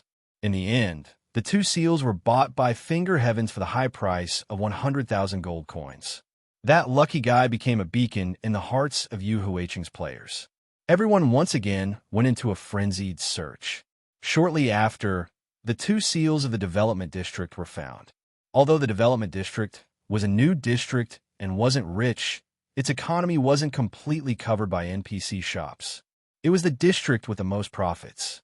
After a round of bidding, it was bought by Blood Alliance for a high price of 150,000. It was worth mentioning that the seal of the development zone was found on the owner of the bank.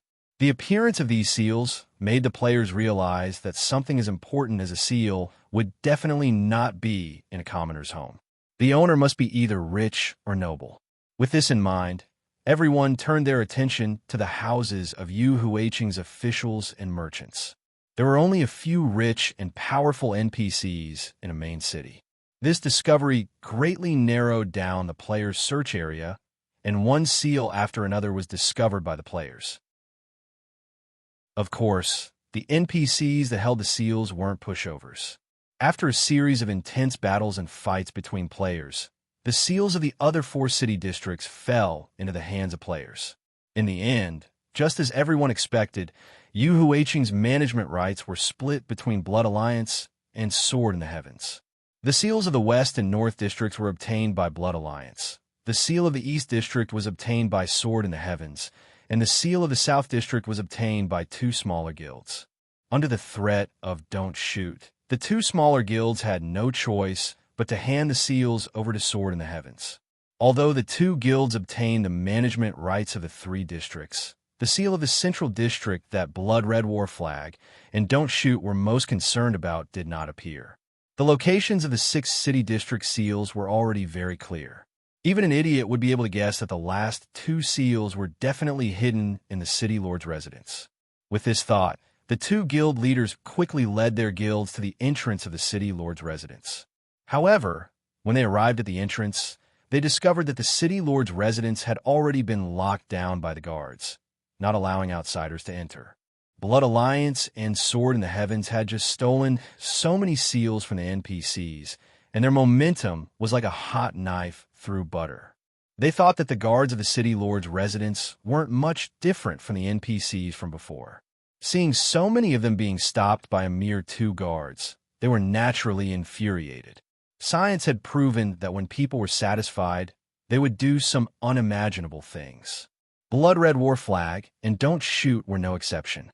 The 2 of them were afraid that the other party would snatch the most important seals, so they rushed forward with their people to challenge the authority of the system. As for the result, it was obvious. The 2 guards didn't even move. In just a few moves, They made these arrogant players use their lives to prove what absolute power was. Within the city lord's residence, Wang Yu and the others weren't feeling much better than Blood Red War Flag. Damn, this city lord was really cunning. He actually had such intelligence. Everyone's faces turned red when they heard this, and they all gave up on their stupid, suicidal actions. Exquisite Dream looked at Wang Yu and then at Yang Na. Forget it. Let's just let Wu Ji take the seal back. Xuanzhen's people were all rich. Not to mention others. Just the value of the equipment on Wang Yu and the items in his bag was not much lower than the city lord's seal. For a seal, it really wasn't worth it. No need. Wang Yu took off his clothes and said, "You guys take my equipment and items. I'll kill myself and get out." "You still want to kill yourself?" Yang Na was shocked. "Even if you give us everything, we still can't get out." Wang Yu laughed. "Hee hee, after I get out, I'll be the city lord. At that time, I'll come back to save you guys." The girls were stunned when they heard this, and their eyes could not help but light up. Exquisite Dream patted Wang Yu's shoulder and sighed. "You really are a F** king genius." However, at this moment, the city lord next to her sneered, "Kid, your brain works pretty fast, but it's useless. It's not that easy to become a city lord." "Oh, you mean that even if I get out, I can't become a city lord?" Wang Yu was secretly shocked. This F** king setting was really linked. "Of course. Why?" Wang Yu asked again. Currently, Wang Yu's reputation and honor points had met the requirements. As for the conditions for the city lord's approval, could there be some hidden attribute? The city lord slowly said, "In Yu Huicheng, the city lord represents absolute power. This power is different from other items. Even if you meet all the conditions, you must be handed over by me personally." "What do you mean?" Wang Yu was a little confused by the city lord's words. "It's very simple. Only when you meet the conditions for my approval, and I personally hand over the seal to you, can you become the city lord," the city lord said with a smile. This time, Wang Yu finally understood. The old fox's meaning was very clear. If he did not personally hand over the seal, even if the player obtained it, it would be useless. This setting was too despicable. "How is it? Can I return the seal?" The city lord looked at Wang Yu and asked. Chapter 920. What? The city lord was stunned by Wang Yu's question. He had never seen such a request before. "Can you not have that seal?" Wang Yu asked the city lord. The city lord nodded in. "If there is no seal, Yu Huicheng will fall into a state of no city lord. If there is no new city lord in a week, it will be attacked by other main cities. At that time, not only me and the people of the city, you will also not be able to escape." "Just right," Wang Yu said. "You can give me a mission to find the seal. I will find it for you." "Humph." The city lord sneered. "Do you think I'm stupid? What if you don't come back?" "That's easy," Wang Yu continued. "Do I have to pass your trial before I can gain your recognition?"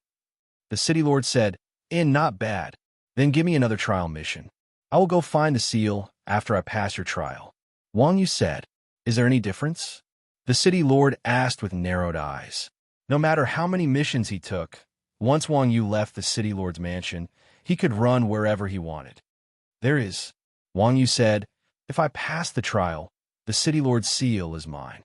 Of course, I have to come back and ask you to give me the authorization. Do you think I will run?"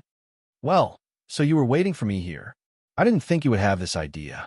Listening to Wang Yu's words, the city lord understood Wang Yu's intention. It turned out that this kid wanted to gain something without risking anything. After the girls reacted, they instantly looked at Wang Yu in a new light. In fact, Wang Yu is usually very smart, but his strong strength covered up his other points. Just like these girls, they had all seen how powerful Wang Yu was.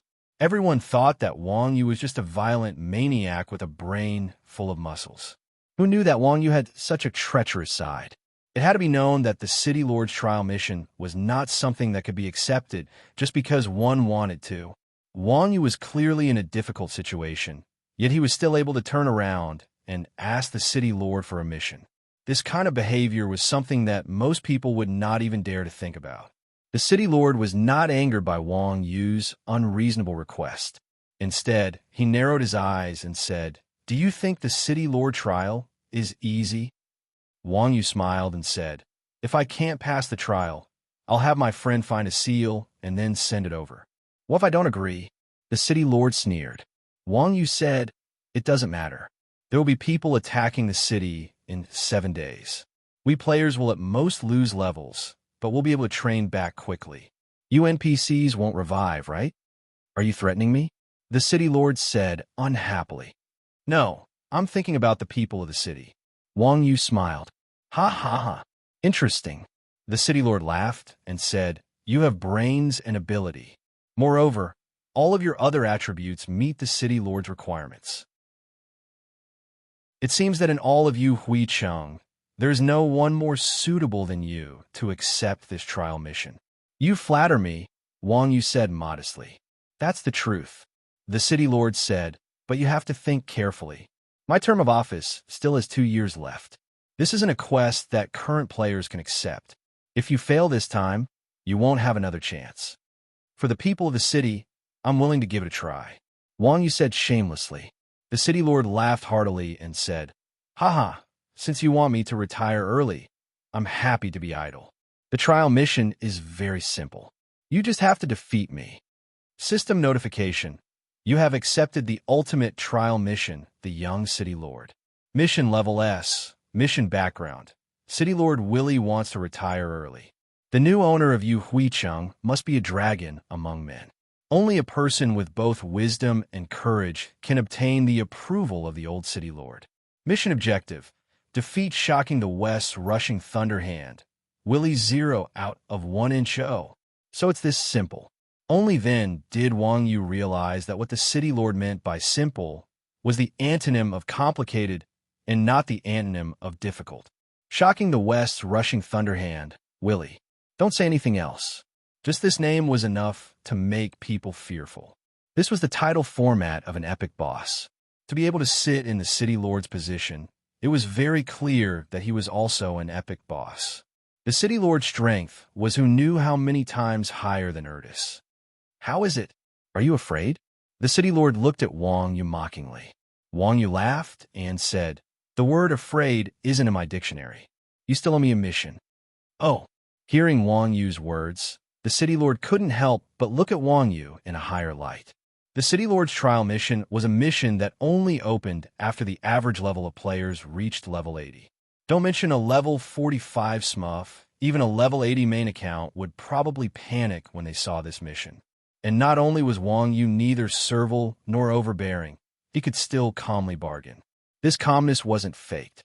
Using the game's terminology, only those great experts who had been in a high position for a long time could have this kind of calm temperament. Of course, they couldn't rule out the possibility that Wang Yu was ignorant and fearless. But with Wang Yu's shameless vigor in asking for a mission, he clearly wasn't that kind of ignorant novice. Mission on, no problem. The city lord smiled slightly and issued a mission to Wang Yu. System notification. You have received the quest, the Lost City Lord Seal. Mission level, none. Mission background. The City Lord Seal has been lost for unknown reasons. I hope you can help find it. Mission objective. Find the City Lord's Seal 0 of 1. Mission reward. Central Administrative Region Management Seal. Main, Central Administrative Region Management Seal. Vice, this reward. Is it for me? Wang Yu was stunned when he saw that the quest reward was 2 Central Administrative Region Management Seals. As an intelligent NPC, the City Lord's intelligence was no lower than a player's. Although Wang Yu said that he didn't take the seals, the City Lord might have known who took them. And now, the quest reward was actually 2 of Yu Huicheng's most important seals. What was the difference between this and helping him cheat? Wang Yu was moved. He didn't think that other than Old Hermit, there was another NPC that could help him cheat. What are you talking about? The City Lord waved his hand and said angrily, Brat, you really think I'm a pushover? But if you really can pass the trial, these 2 seals will be a greeting gift. Hearing the City Lord say this, Wang Yu remembered that if he wanted to obtain these 2 seals, he would have to defeat the City Lord. The City Lord wasn't someone who was easy to deal with. Thinking of this, Wang Yu threw a detect technique at the City Lord. Thunder Hand that shakes the west. Willie, City Lord Yuhuichim. Dark Gold Boss, Epic, HP. MP. Skills. Fist Technique Proficiency, Qigong Proficiency Talent, Thunder Rush. Chapter 9:21. If a monster's level exceeded the player's, it wouldn't even display its name. Looking at the City Master's attributes, the City Master's level actually didn't exceed Wang Yu's by much. In the game's background, the peak of a human's profession was only level 100. The City Master hadn't even broken through the peak of his profession, so he definitely couldn't exceed level 100. From the looks of it, he should be around level 80. For a level 45 player, a normal boss that was 35 levels higher than them was an overwhelming existence, not to mention an epic boss like the City Master. Even in Wang Yu's heart, he didn't have much of a chance of winning. Because of the level suppression, it wasn't something an ordinary person could withstand. If it wasn't a great expert like Wang Yu who had free mode, an ordinary person wouldn't even be able to break the boss's defense. Because of this, Wang Yu instinctively believed that even if it was such a powerful opponent, as long as he could break the defense, he would at least have the strength to fight. But every strong person had a heart that dared to challenge. No matter how powerful the opponent was, as long as they met, they couldn't retreat. Once they had a heart of fear, it was very likely that they would stop here. This kind of expert like Wang Yu was even more so. If there was a chance of winning, he would try. This was also the reason why Wang Yu and Xuanzhen's group of gamblers could mix together, because they were essentially the same kind of people. How is it? Are you ready? The City Master could be considered a relatively moral NPC. If it was the old man hermit, perhaps at this time, he would have already pounced on Wang Yu and beat him up. Why would he ask if he was ready or not? Yes. Wang Yu took a step back, nodded his head, and said, "I'm ready. Come on." The City Master beckoned at Wang Yu. Wang Yu didn't hold back. His body's center of gravity slightly lowered. Both feet fiercely stomped the ground, and a collapsing fist smashed towards the City Master's chest. The City Master's title was Rushing Thunderhand. As the name implied, his agility attribute wasn't low. Seeing Wang Yu's fist coming, his right fist extended forward, striking towards Wang Yu's head first. Don't look at how tall Wang Yu was. That was in reality for ordinary people. In this world where height could be adjusted, Wang Yu's 186 physique was actually only considered average among players. Compared to NPCs, it was even paled in comparison. The City Master was extremely tall and sturdy, taller than Wang Yu by half a head, with long arms and legs. While Wang Yu's collapsing fist was still a dozen centimeters away from the City Master's chest, the City Master's fist had already reached the side of Wang Yu's head. Fortunately, Wang Yu's reaction was extremely fast. Seeing that his head was about to receive a hard punch, he decisively canceled his skill, and thus avoided the City Master's iron fist. Just as Wang Yu landed on the ground, the City Master extended his long leg and kicked towards his chest. This time, Wang Yu didn't have time to dodge, and was kicked in the chest by the City Master. Wang Yu was like a ball, kicked out more than 10 meters by the City Master. 4379, taking a hard kick from the City Master. Wang Yu's health plummeted by 1/5. Fortunately, at the critical moment, Wang Yu used both hands to protect his chest, and, at the same time, jumped back to offset a lot of the force. Otherwise, with the City Master's attack power, Wang Yu's protective cover would have been broken. Seeing that his punch didn't instantly kill Wang Yu, the City Master unexpectedly said, "Humph, good kid, you still have some skill." After saying that, the City Master rushed forward and returned a collapsing fist to Wang Yu.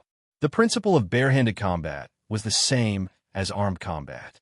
Under the same conditions, whoever had greater strength and longer arms had the advantage.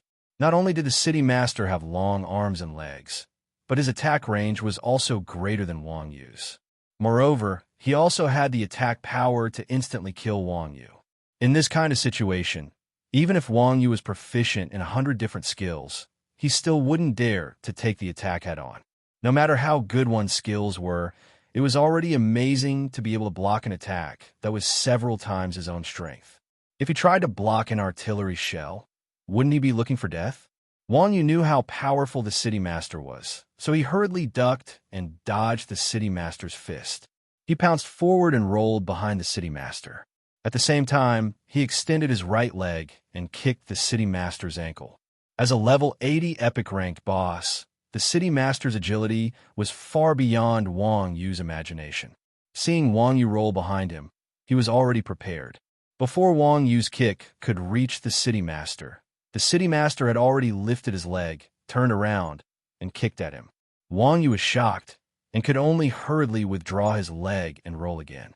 When he stood up, the city master had already turned around, swung his fists, and steadied himself. What a troublesome guy! Looking at Wang Yu opposite him, the city master couldn't help but sigh. As an epic-ranked boss, the city master's IQ wasn't comparable to those stupid bosses who only knew how to use skills. Even though it was only 2 rounds of fighting, the battle skills and reaction speed that Wang Yu had displayed made the city master's heart palpitate. Wang Yu's attack method was like the sea, all-pervasive. As long as there was the slightest opportunity, he would take advantage of it. The city master knew very well that when fighting against an opponent like this, he couldn't show the slightest opening. If that kick just now wasn't a normal attack, but a back kick skill that swayed forward and backward for a longer period of time, he might have already been tangled up by Wang Yu. After all, the city master was a level 80 superboss. At this time, facing an opponent that was almost half his level lower than him, he didn't even dare to use his skills. It was enough to show how difficult it was to deal with Wang Yu. I knew there's no such thing as a free lunch. A high-level epic rank boss is really hard to deal with. At the same time, Wang Yu had already evaluated the city master. They were both grandmasters of combat, but the city master suppressed Wang Yu in every aspect except technique. The city master's every punch, in particular, posed a fatal threat to Wang Yu. Hence, Wang Yu's technique, the only attribute that surpassed the city master's, was useless in this situation. The level suppression was simply too severe. If Wang Yu was also level 80, even if Wang Yu was only level 60, he wouldn't be suppressed by the city master like this. In the blink of an eye, the two clashed once more. More accurately, it was Wang Yu who took the beating. Under the city master's lightning-fast attacks, Wang Yu found it difficult to parry. He could only dodge. Occasionally, he retaliated, but his attacks were not accurate.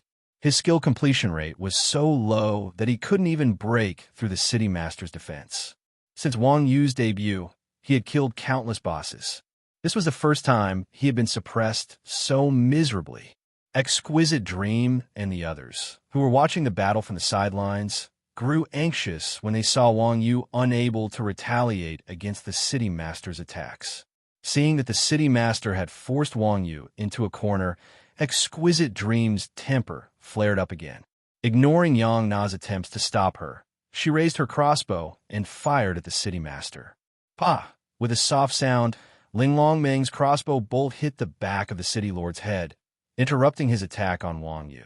Wang Yu took the opportunity to roll twice, quickly escaping the city master's control. At the same time, he quickly retreated, increasing the distance between him and the city master. The city master slowly turned around, plucking the crossbow bolt from the back of his head and tossing it to the side. He stared at Exquisite Dream and said, "This is a solo trial. If you insist on joining, I will double the difficulty of the quest. P.S. Everyone says Happy Father's Day. As a father, I really won't stop updating today. For the fastest and error-free novel reading, please visit." Chapter 922. I didn't do it on purpose. Exquisite Dream quickly put away her crossbow and pretended to be innocent. Oomph. The city lord ignored Ling Longmeng and coldly snorted at Wang Yu. You should know that since this is your trial mission, it's best not to let others help you. Seeing that your level is too low, I will let bygones be bygones. Don't do it again. Wang Yu rubbed his chin thoughtfully and said, "Got it." As he spoke, the city lord charged forward once again and tangled with Wang Yu. This time, Wang Yu had learned his lesson. He knew that his strength was far inferior to the mayor's. This time, he simply gave up on attacking and focused on dodging. This way, Wang Yu, who had the support of Qin Gong, was able to deal with the situation with ease. Seeing that the situation had returned to the same state as before, Exquisite Dream angrily complained in the chat. Damn it, this boss is so shameless. There's such a huge level difference. How can a single person defeat him? Yes, one person really can't beat him. Wang Yu, who was running around the courtyard with the mayor using Qin Gong, agreed with Exquisite Dream's words. After being chased by the mayor for so long, Wang Yu had a general understanding of the mayor's strength. He knew that his chances of winning against the mayor in a head-on fight were almost negligible. Then what should we do? Should we get Wuji to send the seal back? Exquisite Dream suggested. She didn't want to lose her game just because of a seal. No need. Wang Yu slightly sidestepped to dodge the mayor's fist and replied, although I can't beat him alone, it's not difficult to defeat him. Oh, what do you have in mind? Yang Na asked in confusion. Wang Yu chuckled and ducked under the mayor's armpit, then said, as long as you guys help, I have a way to defeat him. Damn, didn't he say that we can't help? Exquisite Dream frowned. Wang Yu was already unable to defeat a city lord of this difficulty. If the difficulty doubled, even if everyone attacked together, it would be futile. He said that you guys can't help him fight, but he didn't say that you guys can't do anything else. Wang Yu jumped up, stepped on the wall, and said. Yi Yeshu asked in confusion. Then what are we going to do? Same as before, set on fire. You must put them all over the courtyard. Wang Yu said. Is this okay? Everyone had no idea what Wang Yu wanted to do. Could it be that he wanted to burn down the city lord's mansion? Wang Yu looked at the Qin Gong value and said, I don't have time to explain it to you. Hurry up, you'll know soon enough. All right. Although they did not know what Wang Yu meant, the girls still nodded blankly. Yang Na was the most agile. She stayed in the middle of the courtyard. The other 4 girls each took a corner and set fire to it. The flammable objects in the courtyard were still the damp branches, and the thick smoke that had just dissipated not long ago filled the air again. You bastard!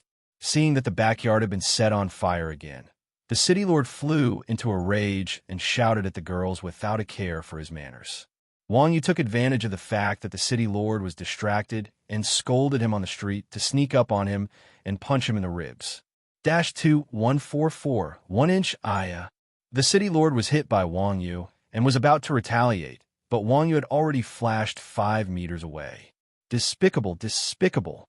The city lord looked at the girls lighting the fire, then looked at Wang Yu, who was waiting for an opportunity, and shouted angrily. However, there was nothing he could do. The girls were only lighting the fire and did not attack anyone, so they were not Wang Yu's helpers. The city lord had no reason to increase the difficulty. Moreover, the city lord could not do anything about the girls lighting the fire. If the city lord was distracted, Wang Yu would immediately attack him. This was more of a headache than setting a fire. Both sides were troublesome, and the city lord could only deal with them one by one. Currently, the most important thing was, of course, Wang Yu, who was in the middle of a trial mission. Gritting his teeth, the city lord simply ignored the girls and focused on chasing Wang Yu. Wang Yu seemed to have known this would happen, and once again ran circles with the city lord.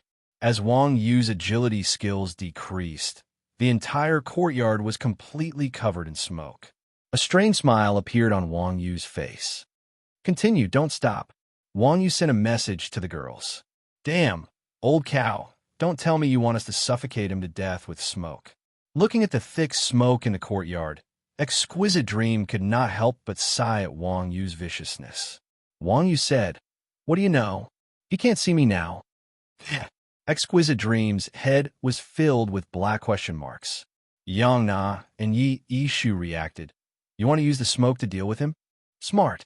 A proud smile appeared on Wang Yu's face. The reason why Wang Yu was being chased by the city lord was because the city lord's attributes suppressed Wang Yu's, so Wang Yu's most advantageous skills couldn't be used. However, although all of Wang Yu's skills were suppressed, there was one thing that the system didn't think about, and that was perception. As everyone knew, ordinary people usually relied on their eyes to find the opponent's attack trajectory and respond accordingly. However, martial artists like Wang Yu, who were skilled in martial arts, did not rely too much on their five senses. They mainly relied on their perception, which was to judge the opponent's attack based on the opponent's aura. In short, it was very unreal. Everyone was an ordinary person, so even if Uncle Nyo explained it to them, they would not understand.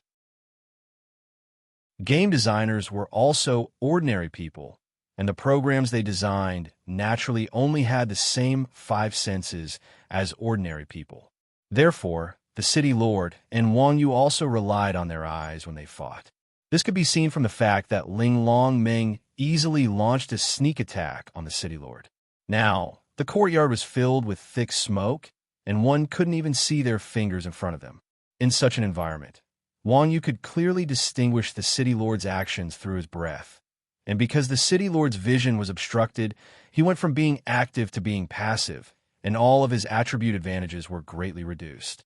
Now, Wang Yu was like an assassin in stealth, and the City Lord couldn't see through him. The enemy was in the light while he was in the dark, so his advantage was obvious.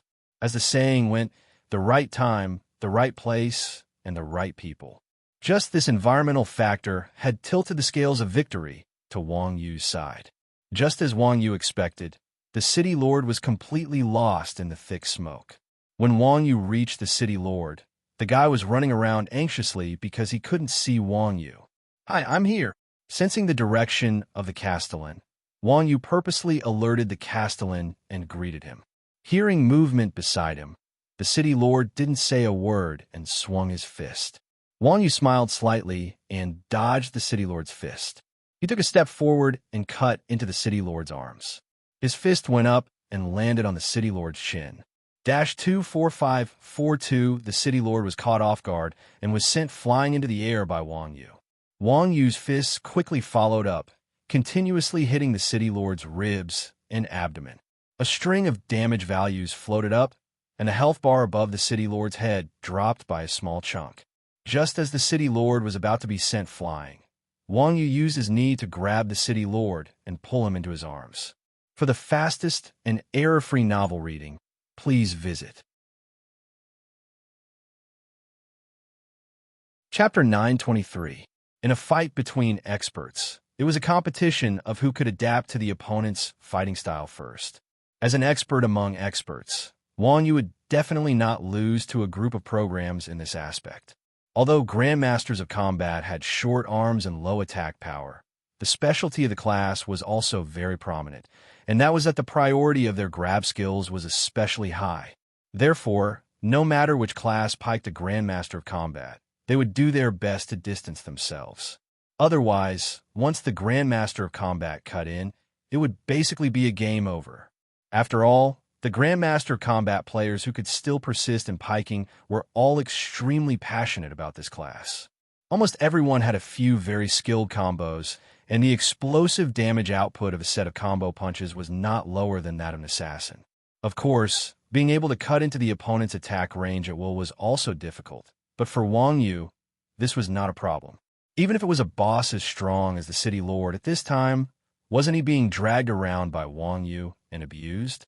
Wang Yu first gave the City Lord 2 knee strikes, followed by a leg kick, using the stun effect to interrupt the City Lord's counterattack rhythm. After that, he grabbed the City Lord's wrist with a backhand, and the City Lord fell to the ground. Immediately after, Wang Yu stepped on the City Lord's back and performed a full set of tyrannical fist dance. At the end of the knee strike, it hit the back of the City Lord's head. -54438. Huge critical damage lit up. Under Wang Yu's set of combos, the City Lord's HP dropped by 1/10. After a set of damage output, the City Lord's control was lifted. Wang Yu did not continue fighting and got up and ran, disappearing in the smoke in a few moments. "Damn, despicable. Do you dare to come out?" The City Lord had been beaten up by Wang Yu, and he did not even get to touch Wang Yu's face. One could imagine how he was feeling, and he shouted in an attempt to scold Wang Yu out. It had to be said that as a City Lord, this kind of method was quite childish. All of Wang Yu's skills were off cooldown, and he shouted in the direction of the City Lord, "I'm here." Wang Yu was satisfied with that wave of damage, so he let his guard down a little. In addition, everyone in the courtyard was blind, so it was impossible for Wang Yu to sense his opponent's every move. So, after he shouted, he didn't even think before he lowered his head and pounced again. Due to the height difference, Wang Yu's punch landed below the city lord's ribs. Little did he know that the Castellan was an epic boss that could grow in battle. After learning his lesson just now, of course, he would not attack first and expose an opening. Instead, he stood there and waited for Wang Yu to block and counterattack. Seeing Wang Yu's appearance, the city lord finally made his move. Even though he had moved later, Wang Yu was the first to arrive. The city lord's punch was thrown diagonally, so Wang Yu could not avoid it. Wang Yu, who was shocked by the city lord's sudden punch, hurriedly lay down on the ground, and only then did he avoid the city lord's iron fist. The city lord's punch missed, but he did not stop at all. He immediately jumped up high and aimed both his feet at Wang Yu's chest and stomped down. In the blink of an eye, Wang Yu's arms pushed off the ground, and his feet shot up into the sky. His 2 feet flashed with lightning as he fiercely stomped down between the city lord's legs. Why was the Sunflower Treasured Book the #1 martial art in the world? Because its passive ability was to eliminate a man's greatest weakness. Physiologically speaking, it allowed the practitioner to be in an invincible position. Unfortunately, this was a Western fantasy game. The city lord might not have even heard of this kind of magical martial art, let alone practice it. The city lord's descending force and Wang Yu's descending force simultaneously hit the city lord's weakest point. The explosion of damage was absolutely unimaginable. The city lord's shrill scream resounded through the sky. Following that, the city lord fell to the ground, his hands covering his crotch as he twitched and rolled on the ground. God knows why the designer designed such a weak spot for an NPC. Could it be because the city lord had a wife? Wang Yu prided himself on being a man of martial virtue. Since the city lord was in such a miserable state, Wang Yu was too embarrassed to go over and give him a few more kicks. So he took a few steps back and disappeared into the thick fog. And when the girls who were fanning the flames heard the city lord scream, they were all very curious. They really could not understand why a boss who was being killed by a player could still scream in such an ecstatic manner. Because the city lord's scream was so loud, even Blood Red War Flag and Captain Don't Shoot, the entrance of the city lord's mansion, could vaguely hear the movement. However, they could not hear it very clearly. Everyone thought that they were hallucinating because they were addicted to the game. After a long while, the city lord finally recovered and stood up again. Seeing that the city lord did not make a sound, Wang Yu took out a piece of trash equipment from his bag and threw it at the city lord. The city lord waved his hand and slapped the equipment away. At that time, Wang Yu followed behind the equipment and rushed in front of the city lord. The city lord did not have time to retract his hand and raised his leg to kick. Wang Yu rolled on the ground and flipped behind the city lord. At the same time, his right hand formed a claw and fiercely grabbed the city lord's crotch. After being grabbed by Wang Yu, the city lord once again screamed in pain. This time, all the girls were dumbfounded. Damn, the city lord's scream was too lewd. It was fine if he screamed once, but it never stopped. What was this old cow doing? As it turned out, the curiosity of women was quite strong. Yang Na could not help but ask Wang Yu, "What's going on?" Wang Yu blushed slightly and said, "Nothing, nothing. Girls, don't ask nonsense." Hearing Wang Yu's words, the experienced, exquisite dream immediately started driving. What the F***CK? Old cow, you didn't pull out the city lord's crotch, did you? Wang Yu broke out in a cold sweat and didn't dare to respond. At the same time, the players outside the city lord's mansion finally confirmed that they were not hallucinating. I think I heard the city lord voice. Captain Don't Shoot had good hearing and could still distinguish who it was. Really? I think I also heard someone screaming. Blood Red War Flag tilted its ear and said, "Trash, when did I speak to you? Just answer me." Captain Don't Shoot said with disdain. Blood Red War Flag shamelessly said, "If you don't answer me, how do you know I'm answering you? Speaking of which, why is the city lord screaming?" At this time, Big Bear's question interrupted Blood Red War Flag and Captain Don't Shoot's low-level argument. When Captain Don't Shoot heard this, he thought for a moment and said, listening to him scream so miserably, he must have been beaten up. What a joke. Who has the ability to beat the City Lord? Blood Red War Flag said disdainfully. Everyone knew that in this world where the strong preyed on the weak, no one would dare to become a City Lord without some ability. However, as soon as he said this, Blood Red War Flag suddenly woke up and then took a deep breath. Hiss! Blood Red War Flag and Captain Don't Shoot looked at each other in horror and said in unison, "It can't be him, right?"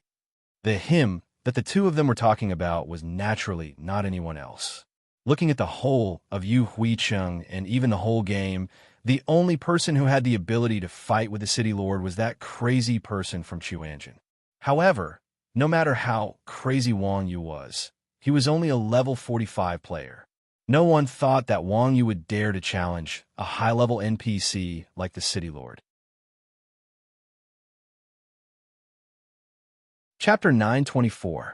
Under the cover of the thick smoke, Wang Yu wandered around the City Lord. The City Lord had heaven-defying attributes, but he had no way to attack Wang Yu. He was like a fish on a chopping board, waiting to be slaughtered by Wang Yu. No one knew what was wrong with Wang Yu today, but he was determined to beat the City Lord into a shadow.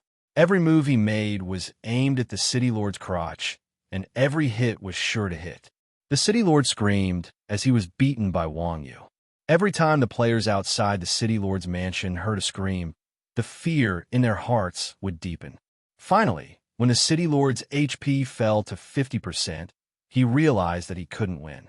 If this continued, he would be beaten to a pulp by Wang Yu. Thinking up to this point, the City Lord didn't wait for Wang Yu to attack him again and hurriedly called out, all right, you've passed the trial. System notification. You've passed the City Lord's trial and completed the quest, young City Lord." Seeing the system notification, Wang Yu finally stopped.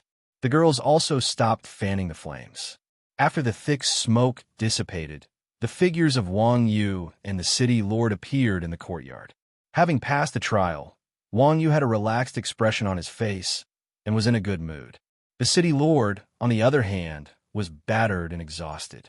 With Aria's help, he sat down on a stone bench, took a sip of water from the cup on the table, and said unhappily, "You despicable brats, you made this damned smoke. I really hate it." Hee. The girls chuckled and walked to Wang Yu's side and asked curiously, "Old cow, what did you do to the City Lord just now?" Exquisite Dream had guessed the knight's question, but Wang Yu didn't answer it directly. The girls didn't believe that the righteous Wang Yu would do such a thing. Uffed! Before Wang Yu could say anything, the City Lord spat out the water in his mouth and said with a sigh, "That damned smoke, I really love and hate it." Wang Yu was speechless. He avoided the topic and asked the City Lord, "Then, can we go now?" The City Lord waved his hand and said, Go. I admit defeat." As he spoke, the guards at the entrance of the City Lord Manor returned to their original positions. Wang Yu nodded and led the confused girls out. As soon as they left the backyard, they encountered Blood Red War Flag and Captain Don't Shoot's group. Ox God. Seeing that it was indeed Wang Yu who had caused a commotion in the City Lord's mansion just now, the captain was so excited that his tongue was trembling. This was the god who had beaten up the City Lord. At this moment, the captain regretted offending Chuanjin even more. Blood Red War Flag also greeted Wang Yu in surprise. "Hey, old cow. Old Chi Captain Boss, what are you guys doing here?" Wang Yu asked politely. "Just strolling around." Blood Red War Flag quickly ran to Wang Yu and asked incredulously, "So it was you inside just now?" "Yes, it was me," Wang Yu said. "What were you doing inside? Making the City Lord scream?" Blood Red War Flag asked the question that everyone present wanted to ask. Wang Yu's answer was very general. "I exchanged a few punches with the City Lord." You won?" Blood Red War Flag asked in surprise. "I won." Hiss! Everyone sucked in a breath of cold air again. In addition to marveling at Wang Yu's unfathomable strength, everyone was more amazed at Wang Yu's courage. They were both players, but they had been scolded by the NPCs in the city to the point that they were afraid of losing favorability, while the other party had beaten up the city lord. What was the difference? This was called. After sighing, Blood Red War Flag suddenly said seriously, Nyogu, the administrative district's management seal is in your hands, right? Name a price, I want it. Seal? Wang Yu heard this and shook his head. It's not in my hands. At this moment, the city lord's seal was still in Wu Ji's hands. Wang Yu had not completed the quest, so the two seals were indeed not in Wang Yu's hands. There was nothing wrong with this. If that's the case, then let's talk another day. Blood Red War Flag heard this and hurriedly said something to Wang Yu, then ran to the backyard. Seeing this, Captain Don't Shoot also led his men to chase after them. Strange. Wang Yu scratched his head and left the city lord's mansion. At this time, Wu Ji also received Wang Yu's message and came to the entrance of the city lord's mansion to trade the city lord's seal to Wang Yu. After Wang Yu and the others received the city lord's seal, they returned to the backyard. You, why did you come back? Seeing Wang Yu suddenly turn around, the players from the two great guilds thought that Wang Yu had reacted and wanted to snatch the seals from them. They immediately became incomparably nervous. I'm here to turn in the quest, Wang Yu said. Oh, seeing that Wang Yu didn't come to find the seals, the two guilds relaxed and continued to search. As Wang Yu spoke, he arrived in front of the city lord and handed the city lord's seal to the city lord. Well done. From today onwards, you are the city lord. The city lord nodded his head in satisfaction and handed the seal back to Wang Yu. System notification. You have obtained Yu Huicheng's city lord's seal. The inheritance conditions have been met. Player Iron Ox has become the 27th city lord of Yu Huicheng. You have obtained the title Yu Huicheng's city lord. Yu Huicheng's city lord, title, plus 50 strength, plus 50 agility, plus 50 vitality, plus 50 spirit, plus 50 intelligence. Command the people. Can mobilize all the NPCs in Yu Huicheng. Can also directly issue quests to Yu Huicheng players in the main city. You have obtained experience, you have obtained reputation, you have obtained Yu Huicheng's honor. The experience from this quest was definitely quite good. After a long string of system notifications flashed, Wang Yu's body flashed 3 times, and he leveled up 3 times, reaching level 48. At the same time, the system announcement also lit up. System announcement. Year XXXX of the Rebirth Calendar, player, Iron Ox, has passed the City Lord's trial and become the 27th City Lord of Yu Huicheng. As the first player City Lord, he is the pride of all players. Iron Ox's name will be remembered in the history books. The system announcement appeared 3 times, covering the sky. Seeing the system announcement, Blood Red War Flag, Captain Don't Shoot, and the others almost dropped their weapons. They looked at Wang Yu as if they were dreaming and didn't say anything for a long time. City Lord? Everyone couldn't believe it. While they were still fighting for the management rights of the city, someone actually skipped this stage and became a City Lord. Not bad. Wang Yu said, now that the City Lord's mansion belongs to me, don't mess around in my private territory. The players who were searching in the courtyard heard Wang Yu's words and hurriedly stopped. What a joke. This guy could beat a high-level NPC like the City Lord to the point of crying for his parents and offering the city to him. How many things could he have to pay for looting in his back garden? Captain Don't Shoot smiled and said that. I'm really sorry. If that's the case, we'll go back first. Okay. Wang Yu nodded and pointed to the door. He didn't have the slightest intention of asking them to stay. Swordfinger Sky and the others felt as if they had been pardoned and turned to leave. Blood Red War Flag saw this and wanted to leave as well. At this moment, Wu Ji, who was beside Wang Yu, stopped him. Old Flag, I have something that I don't know if you like. What is it? Blood Red War Flag turned around. Chapter 925. Yu Huicheng's Central Administrative District Seal, main unique item. It represents the highest authority in Yu Huicheng's administrative district. The user will become the administrator of Yu Huicheng's Central Administrative District. User requirement. Yu Huicheng's reputation reaches 500, honor reaches 100, and the title of Yu Huicheng's protector. This. Seeing the seal in Wang Yu's hands, Blood Red War Flag was so excited that it was speechless. Nyoga, what do you mean by this? Wang Yu said, nothing. I just want to sell it. Name a price. You really are my brother. Hearing Wang Yu say this, Blood Red War Flag almost pounced on him. The administrator of the Central Administrative District was second only to the city lord in Yu Huicheng. He enjoyed the highest treatment and the right to adjust the city's taxes. Although Blood Red War Flag and Captain Don't Shoot had obtained so many seals, almost dividing up the entire Yu Huicheng, all of them added together didn't have as much authority as this seal. Right now, our guild's funds are at most 200,000 gold. Nyoga, name a specific price. I'll report the difference, Blood Red War Flag said, somewhat embarrassed. Blood Red War Flag wasn't complaining about being poor. After all, Blood Red Alliance wasn't like Finger Heavens, a guild that was made up of rich kids. Compared to Blood Red War Flag, there was still a bit of a difference. 200,000 gold was the highest amount of authority Blood Red War Flag had. It's fine. 200,000 it is, Wang Yu said calmly and threw the seal to Blood Red War Flag. Can I?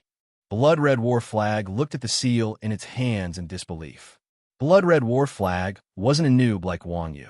It knew the value of this seal better than Wang Yu. Take it. Wang Yu waved his hand and smiled. Your blood alliance is the backbone of Yu Huicheng. In the future, Yu Huicheng will have to rely on you. Blood Red War Flag also knew Chuanjin's temperament. They didn't like to be polite to others, and they wouldn't be polite to others either. If they wanted to scam others, they would do it openly. If they continue to drag this on, these weird-tempered people might change their minds and not even want to sell it. Therefore, they hurriedly said, all right, since Nyoga said so, I'll accept it. I'll go raise the money now. Blood Red War Flag also left the city lord's mansion, leaving only Wang Yu, Wuji, Yeshu, and the other girls in the yard. Take this seal, Wang Yu said as he watched Blood Red War Flag leave. He then took out another administrative district seal and handed it to Yeshu. Yeshu and the others had helped a lot just now. Wang Yu was an honest person and knew that he couldn't take all the benefits for himself. Boss, what do you think? Yeshu didn't take the seal from Wang Yu's hand. Instead, she turned her head and asked Summer Watching Snow. Yeshu naturally knew the value of this seal. They were just setting it on fire. This thing was really too valuable. Summer Watching Snow was a big girl, but she was also very reasonable. She knew the principle of not accepting rewards without doing anything. Towards Wang Yu's gift, she smiled and said, forget it. Our guild is too weak.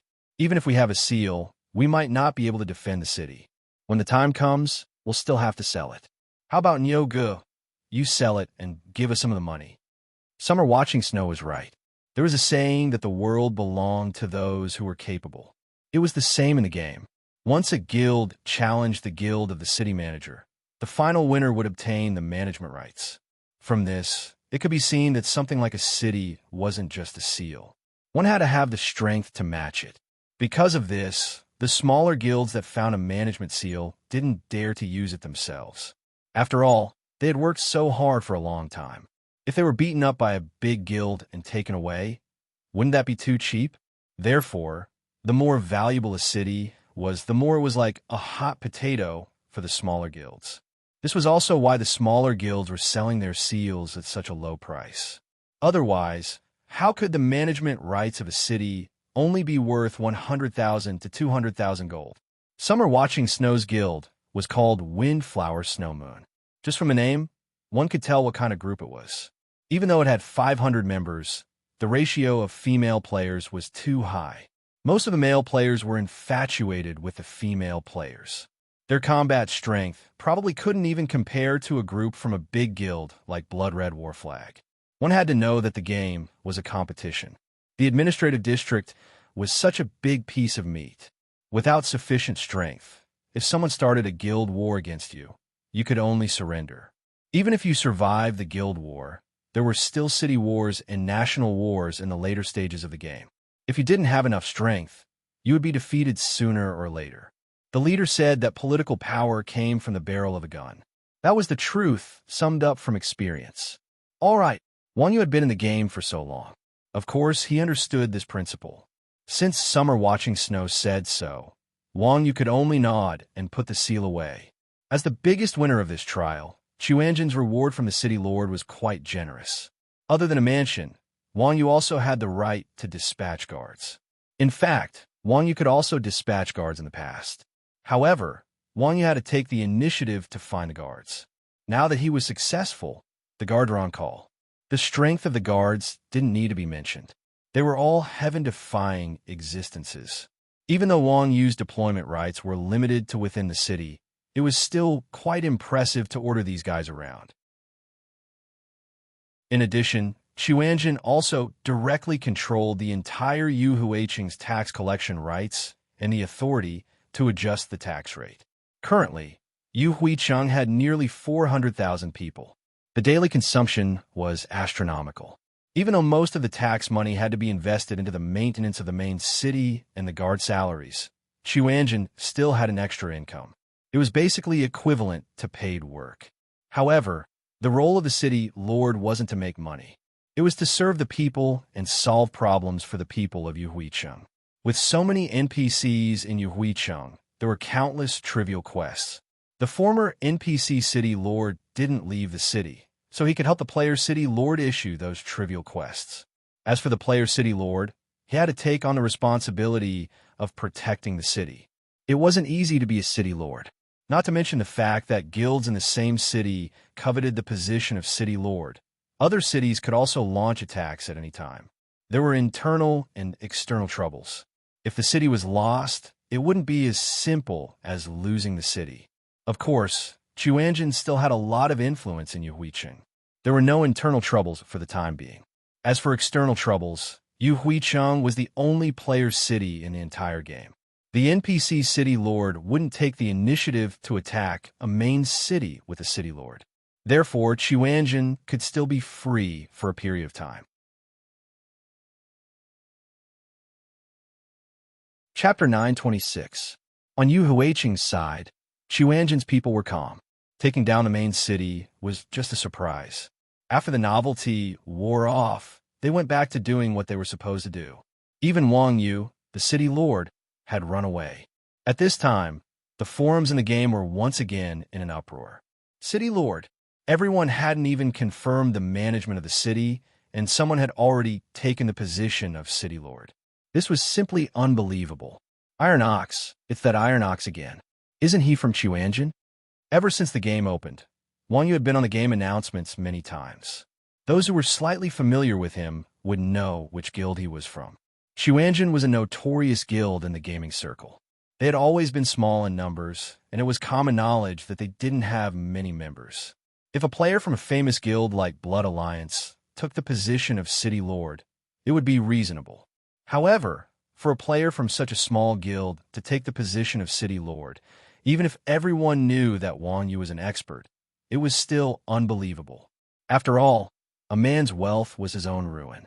The concept of the weak being prey to the strong was more realistic in the game.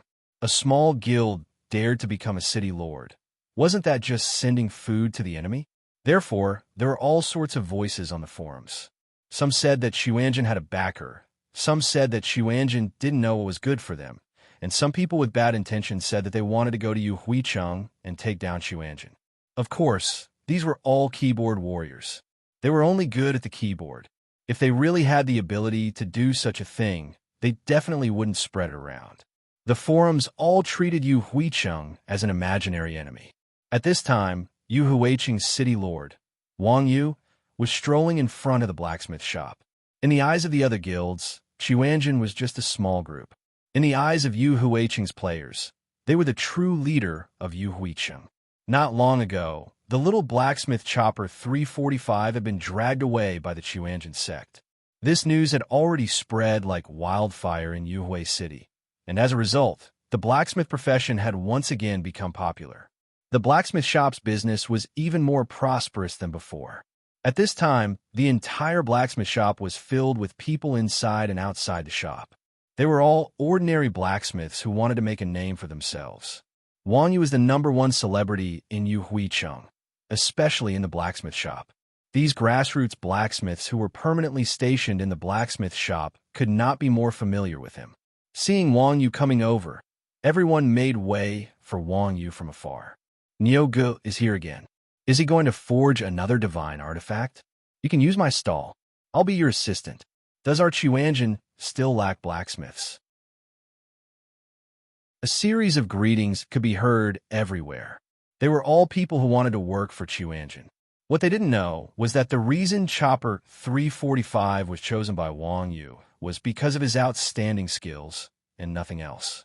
Wang Yu tactfully declined and said, "Thank you, everyone, but I'm not forging anything today. I'm here to do a quest." "What quest? Let's help."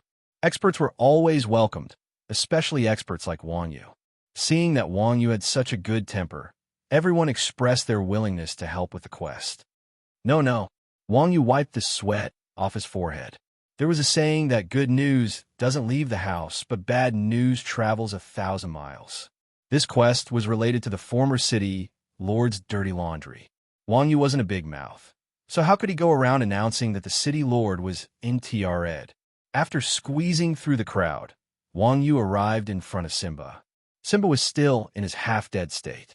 People who had lost their will all looked like this. "Hey, teacher."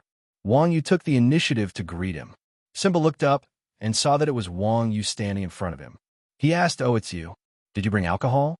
Wang Yu was stunned. Did NPCs in the system now take the initiative to ask for bribes? It seemed like there were too many young people who didn't know any better, causing the intelligence of NPCs to increase. Times really were advancing. Hee, I don't have any alcohol left, but you have to treat me," Wang Yu said smugly. Simba didn't even look at Wang Yu this time. He curled his lips and said, "Cut the crap. If there's no alcohol, let's..." Isn't this the envelope I gave to Arya? Why is it in your hands?" Before Simba could finish speaking, Wang Yu took out the envelope Arya gave him and waved it in front of Simba. Simba couldn't help but cry out when he saw the envelope. Wow, this envelope was actually a love letter from Old Man Simba to the city lord's wife. Looking at the letter, this old blacksmith was also a man of few words. Wang Yu chuckled and said, "Hee, I helped you take revenge and push your love rival out of the city lord's position. Shouldn't you give me a reward?" Simba huffed and said disdainfully, "Bullsh *T. What does it have to do with me being the city lord? If that's the case, I'm going back." Wang Yu kept the envelope and stood up to leave. Seeing that Wang Yu was about to leave, Simba hurriedly hugged Wang Yu's leg and said, Hey, don't go. Tell me, what reward do you want?" Wang Yu smiled and said, "How about I raise my alchemy to the highest level? That should be within your capabilities." Magic refinement was a hidden subclass skill. Apart from the quests given by their mentors, they also needed to find ancient notes and other items to level up. These items were hard to come by. If they didn't take advantage of this opportunity to get their hands on the rewards, who knew when they would be able to reach the peak of this subclass? About that, the system has rules. I can't just give it to anyone. Then I'll be leaving. Wang Yu stood up again. Simba hurriedly said, Don't worry. As long as there's a quest, I'll give you the reward you want." As expected of an intelligent NPC, the rewards in his hands were freely distributed. Wang Yu also understood the principle that the heavens system were watching what the NPC was doing. Principles couldn't be forced. Since Simba had already said so, Wang Yu naturally wouldn't stubbornly pester him. "All right, since we're on good terms, I'll do it." Wang Yu smiled and handed the letter to Simba. "Little bastard, just you wait." Simba took the letter and immediately changed his expression. He glared at Wang Yu fiercely, then carefully took out Arya's letter from the envelope and read it. Unexpectedly, as he looked, Simba's eyes turned red, and tears flowed down his dirty cheeks. Are these tears of happiness? Wang Yu sighed. However, Simba's expression was ferocious and his hands were trembling. It didn't look like he was happy. Wang Yu was curious about the contents of the letter. Could it be that the city lord was being abused? Or was it because he was middle-aged? Just as Wang Yu's thoughts were running wild, Simba finally finished reading the letter. Simba angrily rolled the letter into a ball and wanted to throw it, but he didn't do it in the end. What's written on it? Wang Yu finally couldn't hold back his curiosity and asked. Simba casually threw the letter to Wang Yu and said, "Read it yourself." Oh. When Wang Yu heard this, he quickly opened the letter. Yes-o. Wang Yu pretended to stare at it for a few seconds and said, "I don't know these words." Simba looked at Wang Yu speechlessly. He waved his rough hand on the letter, and the strange words on the letter turned into Chinese characters. Chapter 927. That's a bit too much. After reading Arya's letter, Wang Yu looked at Simba in surprise and said sympathetically, Uncle Nyo didn't elaborate on the content of Arya's letter in order to avoid being criticized. After all, none of them had a girlfriend, and some abusive words could easily cause discomfort. However, the general content of the letter could be summarized into the following points. 1. Arya and the city lord are very loving. It meant that Simba shouldn't overthink it. 2. Simba is a good person. Give him a good person card first. 3. The city lord has been serving the people all year round and has no heart to cultivate, so she hasn't broken through the limits of her profession. She hopes to borrow Simba's craftsmanship god soul to raise her realm. 4. Simba is a good person. He will definitely help. Give him another good person card. Wang Yu thought that the city lord's wife would have an affair with Simba, but he didn't expect her to do this. Not only did she flaunt her love, she even did it in Simba's face, and even asked Simba for help. Wasn't this blatant mockery? No wonder Simba had such an expression. As an outsider, Wang Yu couldn't stand it anymore and was full of sympathy for Simba. Sigh. Simba shook his head and said, "If she wasn't forced, she wouldn't have asked me. After all, there aren't many people in this world who have the craftsmanship god soul." Oh, no wonder. Wang Yu nodded and asked, "What is the craftsmanship god soul?"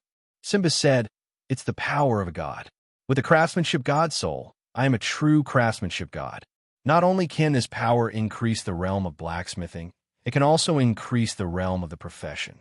Willie is currently at the peak of human professions. If he has the craftsmanship god soul, he will be even more powerful. If you give this to him, what will you do?" Wang Yu asked. "The craftsmanship god soul is my godhead. Without it, I am no longer the craftsmanship god," Simba said calmly. Wang Yu was shocked again. "Doesn't that mean she wants to use your godhead to increase her husband's realm? This is too much." In order to help a person, he wanted to destroy a person. This kind of behavior was simply abominable. It was true that Simba was a spare tire, but he couldn't treat a spare tire as a person. He don't say that. Who told me to promise her before?" Simba smiled bitterly and said, "It's a pity. I really want to help, but my craftsman god soul has long been lost." Disappointed? For some reason, Wang Yu actually felt a little relieved. "That's right. Look at me. Can I even lift a hammer? I'm just an old drunkard with an undeserved reputation." Simba's words were full of sorrow. This old fellow was truly pitiful. Because of the woman's setback, she had even lost her divinity. Now, for the sake of her husband, the goddess was begging Simba to borrow the craftsman god soul that he had lost a long time ago. This could also be considered karma. Of course, a woman was definitely not an excuse for a man to fall into depravity. Simba's behavior might not be entirely because of Arya. If you're disappointed, then so be it. Wang Yu stood up, feeling as if a heavy burden had been lifted from his heart. As the saying goes, a pitiful person must have a hateful side. Arya's behavior of sacrificing a person who loved her for her husband was something that Wang Yu despised. It was good that he could not continue with the quest. At least, Wang Yu's psychological burden would lessen a little. However, just as Wang Yu was about to leave, Simba suddenly said, "Do me a favor. What can I help you with? Are you going to reject sending her a letter?" Wang Yu asked in confusion. Simba said, "Forget about the letter. Can you help me find my lost craftsman god soul and send it to her?" System notification. You have triggered the second phase of the hidden quest, Arya's Worries, Old Blacksmith's Wish. Do you wish to accept? F*CK. You can't be that useless, right? Wang Yu saw the system notification and could not help but say. Wang Yu really couldn't imagine what was in Simba's mind. How could he be willing to squander everything for someone who didn't want him but wanted him? Simba shook his head and sighed. I can't help it. Who asked me to owe her? Just do me this favor. I live my life for her. If she's not happy, okay. No matter what, Simba was a boorish man. Hearing such pretentious words coming out of his mouth, Wang Yu only felt a gust of cold wind behind her.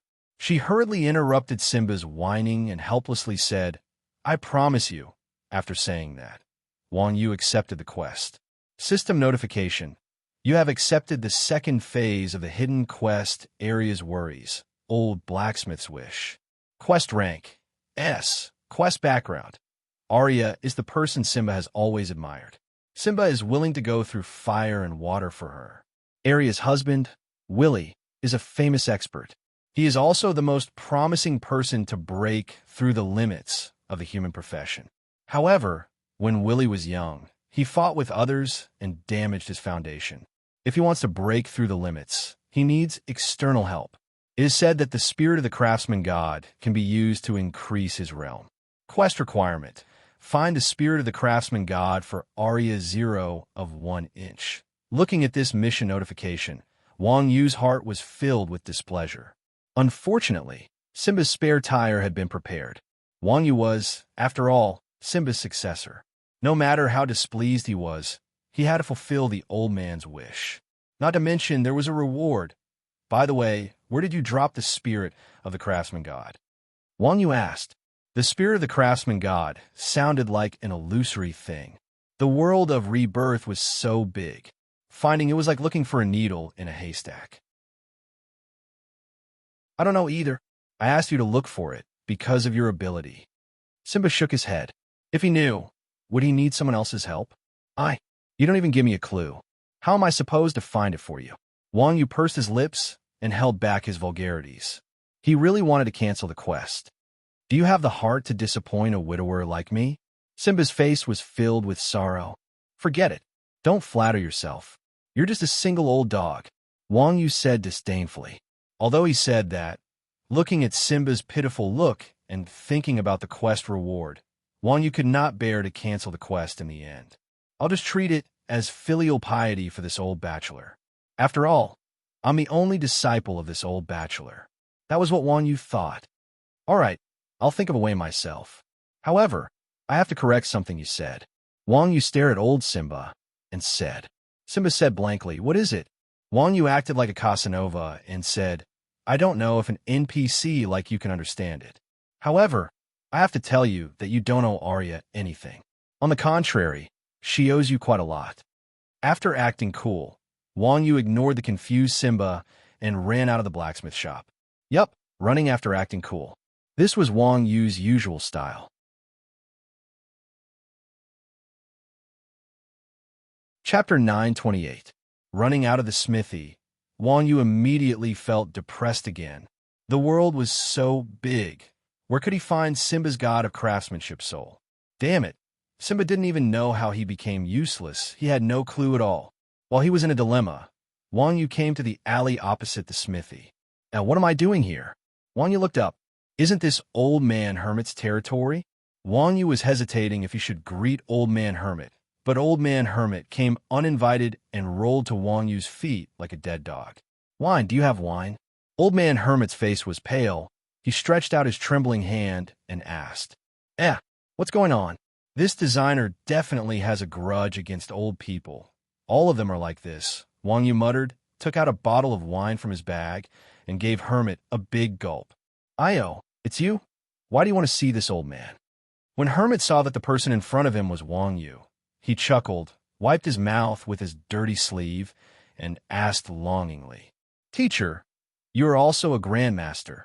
Why are you like this every day? Wang Yu asked angrily. Could it be that Old Man Hermit was also a heartbroken person like Simba? Hearing Wang Yu's words, Hermit raised his eyebrows and said unhappily, You're still a kid. How dare you ask about me? Don't tell me. Do you want a drink? Wang Yu squinted his eyes and shook the wine bottle in his hand. Yes. Old Man Hermit immediately compromised. Wang Yu put the wine bottle on the ground and said, I have wine. Do you have a story? There are stories, but you can't ask about me, Hermit said cautiously. Okay. I don't mind knowing about your trivial matters. Wang Yu pointed to the blacksmith shop opposite and said, Old Simba is very familiar with you, right?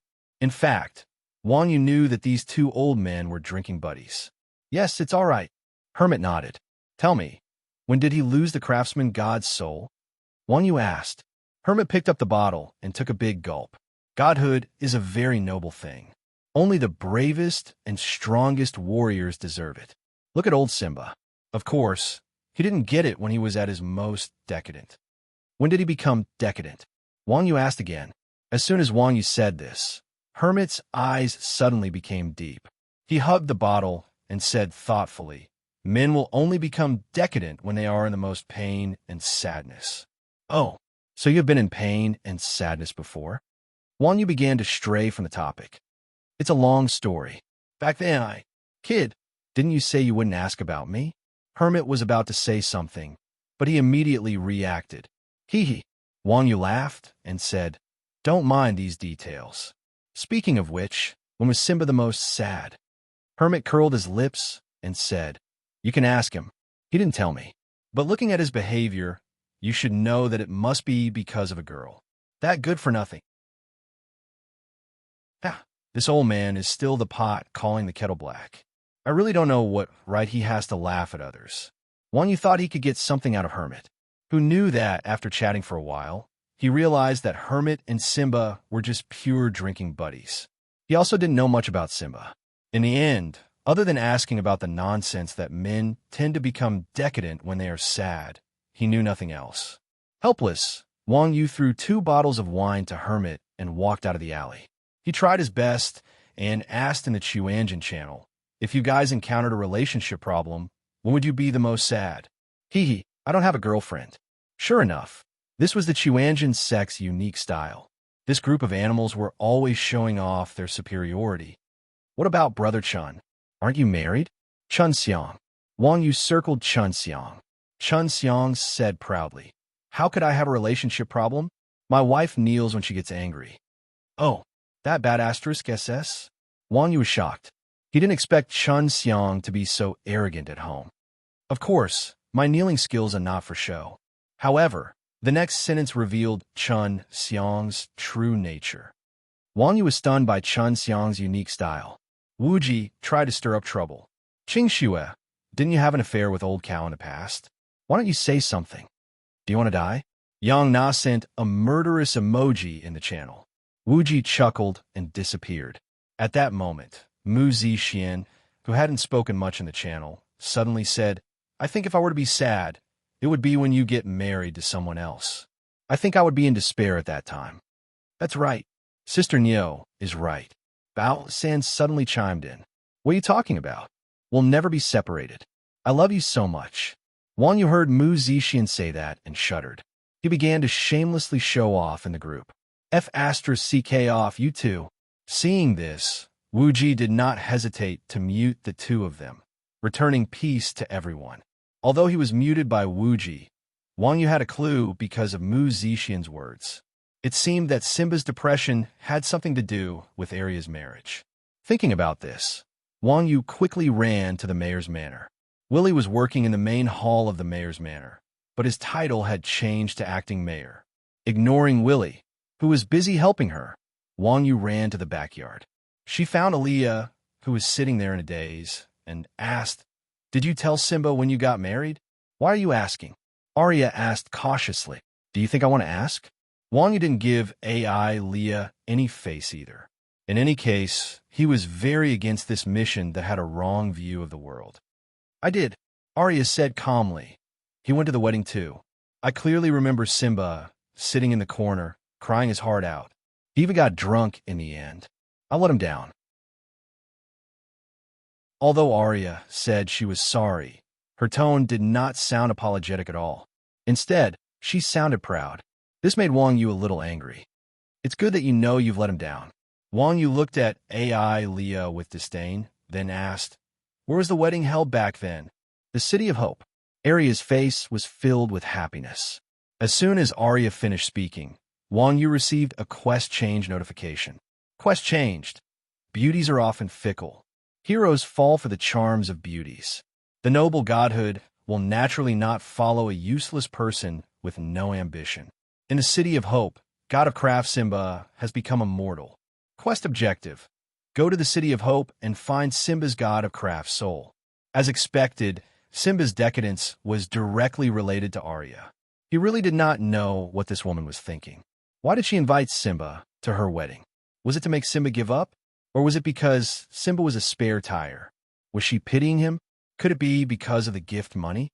Wang Yu was filled with disgust as he walked out of the city lord residence unhappily. To be honest, Wang Yu had never hated a quest as much as he did now. At first, when he was delivering Arya's letter, Wang Yu was only instinctively against it. Now, he was obviously unhappy and wanted to give up on the quest. However, thinking about how difficult it was for Simba to be a spare tire, Wang Yu could only suppress his thoughts.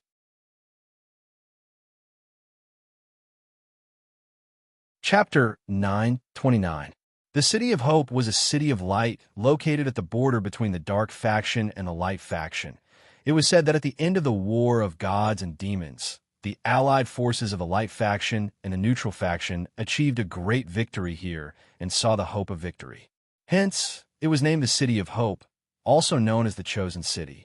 Because of this story, in addition to the pleasant scenery of the City of Hope and the largest church other than Holy Light City, the Church of Dawn, this was also the first choice for many players and NPCs to get married. The layout of this main city was also very interesting. The entire city was built around a mountain. In the center of the main city was a mountain called Hope Peak. In the game's background, it was called the Pillar of Hope and was the symbol of the City of Hope. As soon as he arrived at the City of Hope, Wang Yu stood at the port of Hope Peak and looked down. Seeing the beautiful scenery here, he suddenly felt refreshed. The little unhappiness in his heart quickly dissipated, and his mind was filled with thoughts of coming here when he held his wedding. Just as Wang Yu's mind was filled with coquettish thoughts, suddenly a rough voice came from not far away. "Hey, who's that? You're leaving just like that? Pay up, you know." Wang Yu looked in the direction of the noise and saw 5 fully armed players surrounding a male player fiercely. The players surrounding him were obviously not low-level based on their equipment. All 5 of them had a guild badge with a wolf head on their chests. These days, players were basically vulgar, thinking that hanging an animal would be more domineering. The surrounded player was a little thin and looked young. His equipment was also a mess. There were all kinds of chain armor, cloth armor, plate armor, and leather armor. He was dressed like a standard fighter. Pay up? Why do I have to pay up? The thin fighter was a little unconvinced. The game system had already collected card money. Why did the players have to ask for money? Nonsense. A warrior among the surrounding players said, "Don't tell me you don't know. This tourist area is the territory of our Mad Wolf Guild. Were you standing here and looking at it just now? Hurry up and pay a gold coin for the entrance fee."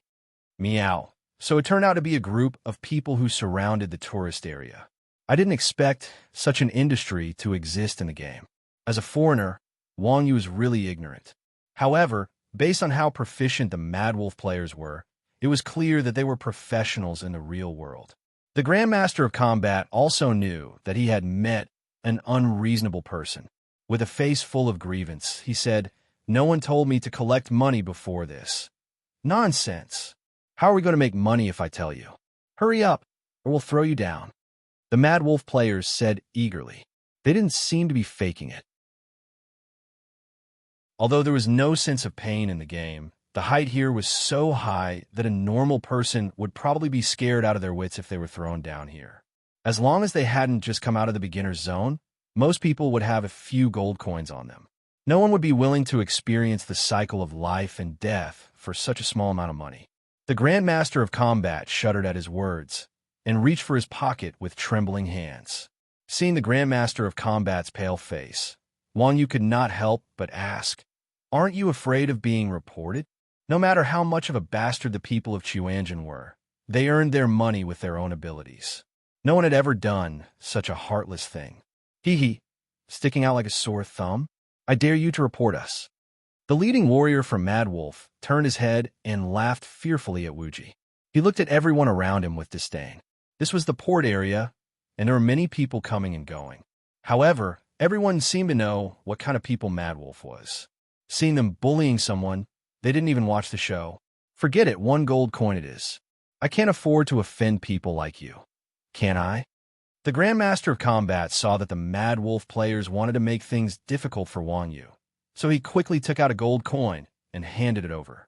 The leading warrior laughed, took the gold coin, and said to the Grandmaster of Combat, "You can leave now." The Grandmaster of Combat quickly walked to Wang Yu's side and pulled Wang Yu, saying, "Brother, let's go. Don't bother with them." Okay. Wang Yu didn't want to get involved. Seeing that the Grandmaster of Combat was fine, he responded and turned to leave. Unexpectedly, the warrior pointed at Wang Yu and said, "Wait, weren't you looking at it from a distance? Pay up." Wang Yu stopped and turned his head, saying, "Yeah, the scenery is not bad. It's just that it's been polluted and didn't meet my expectations, so I don't want to waste money." "Is that so?" The leading warrior was stunned. He quickly looked around and scolded, "Who the hell dares to mess up our Mad Wolf's scenic area? You think you have too much money?"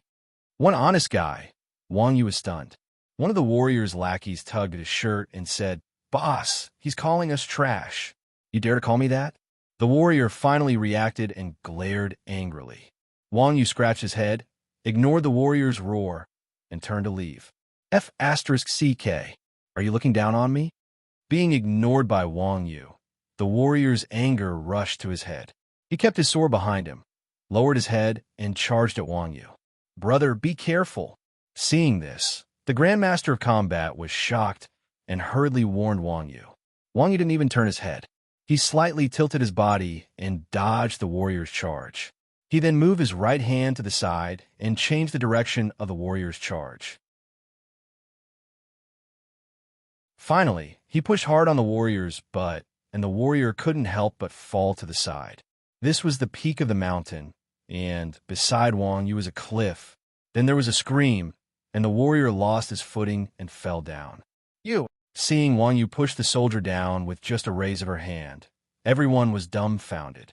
"Why did you fight him?" The Grandmaster of Combat was scared to the point his face turned pale. "Do you know who he is?" "I don't know." Wang Yu said, "Brother, you're in trouble. That's someone from the Mad Wolf Guild." To be honest, the warrior's skills were average. Most people could easily take care of that kind of trash. However, this guy's background was not ordinary. Otherwise, the Grandmaster of Combat wouldn't have paid the money immediately after hearing his guild's name. "I know. I heard it from him just now." Wang Yu's answer was still indifferent. "Is this your first time in Hope City?" Seeing that Wang Yu's calm expression was not an act, the Grandmaster of Combat frowned and asked. Wang Yu nodded. "Yes. Sigh." The Grandmaster of Combat sighed. "Go back before they come looking for you. Otherwise, you won't be able to leave even if you want to." "Go back where?" Wang Yu was confused. The Grandmaster of Combat said, "Go back to where you came from." "Nonsense." Wang Yu waved his hand and said, "I haven't finished my mission yet. Why would I leave?" As he said that, Wang Yu walked down the mountain. Ouch. I don't care. Seeing how stubborn Wang Yu was, the Grandmaster of Combat was afraid that he would get into trouble. He could only put some distance between him and Wang Yu. Seeing that Wang Yu was about to leave, the remaining Mad Wolf Guild players did not dare to stop him. They pointed at Wang Yu from afar and shouted, "You want to leave after causing trouble? Do you dare to tell us your name?" You're tuning in to the Warrior Lore YouTube channel. Don't forget to subscribe and join us on this journey to catch the most captivating stories.